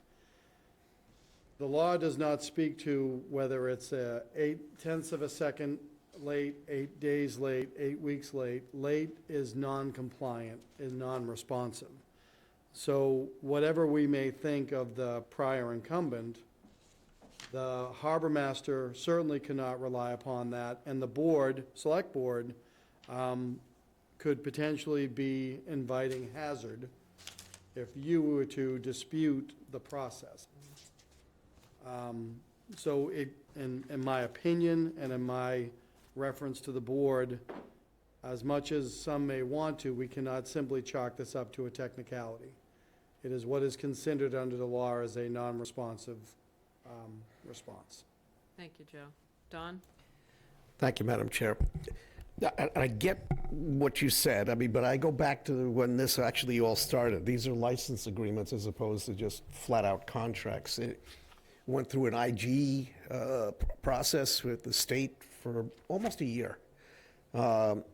In part, that discussion had to do with reasonableness of the services provided, because there was one person who was providing them in Nantucket Sound, in one of the mooring fields, that was exorbitant. So it was precisely because of that that we had to change the process to make it acceptable to the state. My concern here isn't the lateness, but when you're making an award, it's a responsible, responsive bidder, but you're also making the intrinsic judgment that it's a fair and reasonable price. And I'm not sure that I would, knowing what I know now as compared to what we were presented with at the time, I'm not sure that tripling the price is actually fair and reasonable. So, again, it's not a contract in the set in stone invitation for bid kind of contract. It's a license agreement, and we probably should have at least ascertained what the going rate was before we entered into the agreement. I did forward you. I read it. Yeah, the one thing from the harbor master, the former one. We both went through that at that time, and it was really difficult to get out of, but we came up with what we thought was a reasonable process, and the state bought it. But it still boils down to, it's a service that they're, for want of a better word, trapped into using depending on what mooring field it is. So it's incumbent upon us to actually make that third determination, not just responsible and responsive, but is this a fair and reasonable price? And I'm not sure we've done that. Michael? Joe, the document that you referred to, do we have that document? The one you were reading off of with the information? It was my understanding it should be in TA's report, in the packet. Yeah, it's all the way down. Is it all the way down? Yeah, you want. Okay. No, I don't need it right this second. My direction's a little different than Don's, and Frank, thank you for getting up and speaking as a resident with your opinion. And to Chip, thank you for your years of service to the town. I don't want that to get lost, certainly not on this board member, that what you have done for the town. I am at this moment, I am with the town administrator and the harbor master because we have a procurement process. And I couldn't imagine, with the amount of procurements that we do as a town, being able to say, oops, it was late, don't worry about it, we'll look at it anyway. And I really think that's a very bad precedent to set, to then start making excuses as to, and limiting or letting people be 5 days late, 7 days late, 9 days late. It will be a complete disaster if this board starts taking up procurements about things that come up after the fact. As far as the 3 times the rate, that's been mentioned to me more than once, and I do know the harbor master was going through the exercise of demonstrating, and I imagine, Joe, that's part of your comment about having conversation with the harbor master? Correct. That rate studies are being done by the harbor master on other, and the preliminary stuff that I've seen which rate in this, if it was actually an exorbitant amount of rate done, certainly would matter to me. But I didn't get that sense from the little bit of information that I looked at from surrounding towns. Caveat on that is, I did mention to the harbor master, and I did mention it every year that we voted Chip's contract, and sorry for referring to you by first name because the acronym of the business is escaping me right now. I did mention to the harbor master and publicly that I don't think a single source for mooring is a service to the customer. And I do believe that the town of Harwich should explore, and I do believe it would be a management, a harbor management plan change, which would require public hearings. But I don't think that we should be allowing the Eversource situation to happen in this town, where our residents only have one choice on mooring. So unrelated to this, and for future discussion, I think we should explore how it would be a more fair process to the residents of town, and they have a decision to make on who does their mooring work. And I'll leave it at that. Thank you, Michael. Jeff? I would just echo the same sentiments. Thank you both for being here. I certainly sympathize with the position that you're in,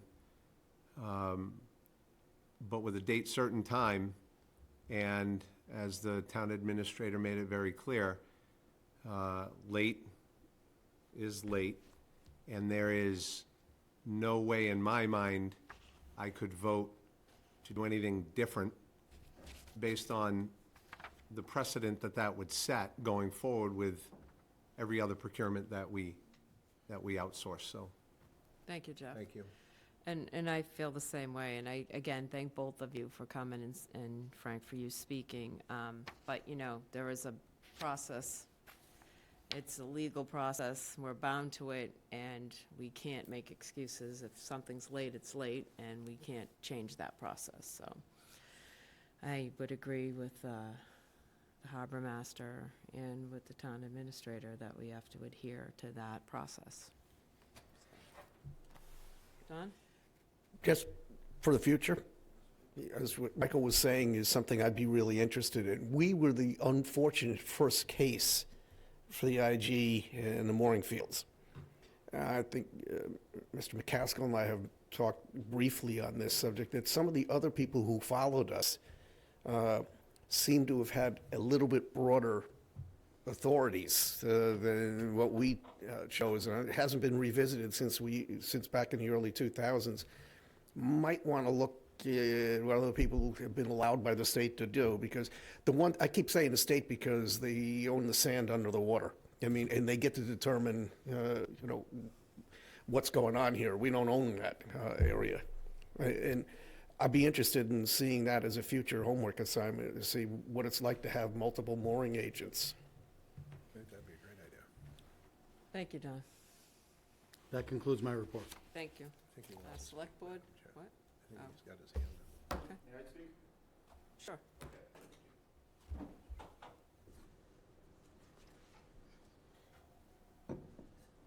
Michael McCaskill. My name's Chip Niehoff, Carl Niehoff. My company is AGL Mooring.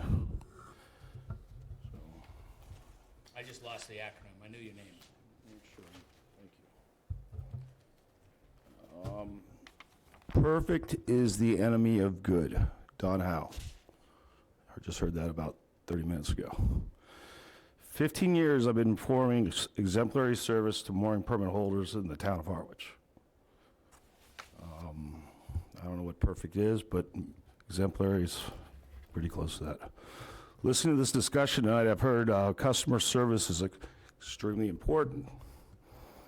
How do you quantify this? How do you qualify it? Joe Powers just mentioned $600 expenditure for copies or copier. You guys had a chuckle about that, but he said it's important. It's an expense. You should take that. You got to take expenses and costs are very material. AGL has provided extremely low-cost services to mooring holders at costs that are far less than $600. Looking at fees at at another qualified mooring servicer, their fees are 200 to 300%.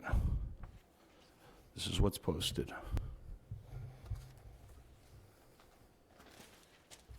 I guess, is that important? RFP, what does that stand for? Request for proposal. Request for proposal. In the application for the mooring servicer, nowhere does that say that there is an RFP, request for proposal, anywhere in that application. There's also no mention of a due date in that application. So maybe it isn't an RFP. That also could answer some other, there's some, okay. I've looked at all the other RFPs that the town is advertising on the Harwich website, and everyone has a due date. The application did not. So maybe it was an RFP. So looking at customer service, I believe the select board should look at should take this into consideration and should have a discussion about it. I'm not asking this, not of myself, but of the mooring holders for the town of Harwich. This is for them.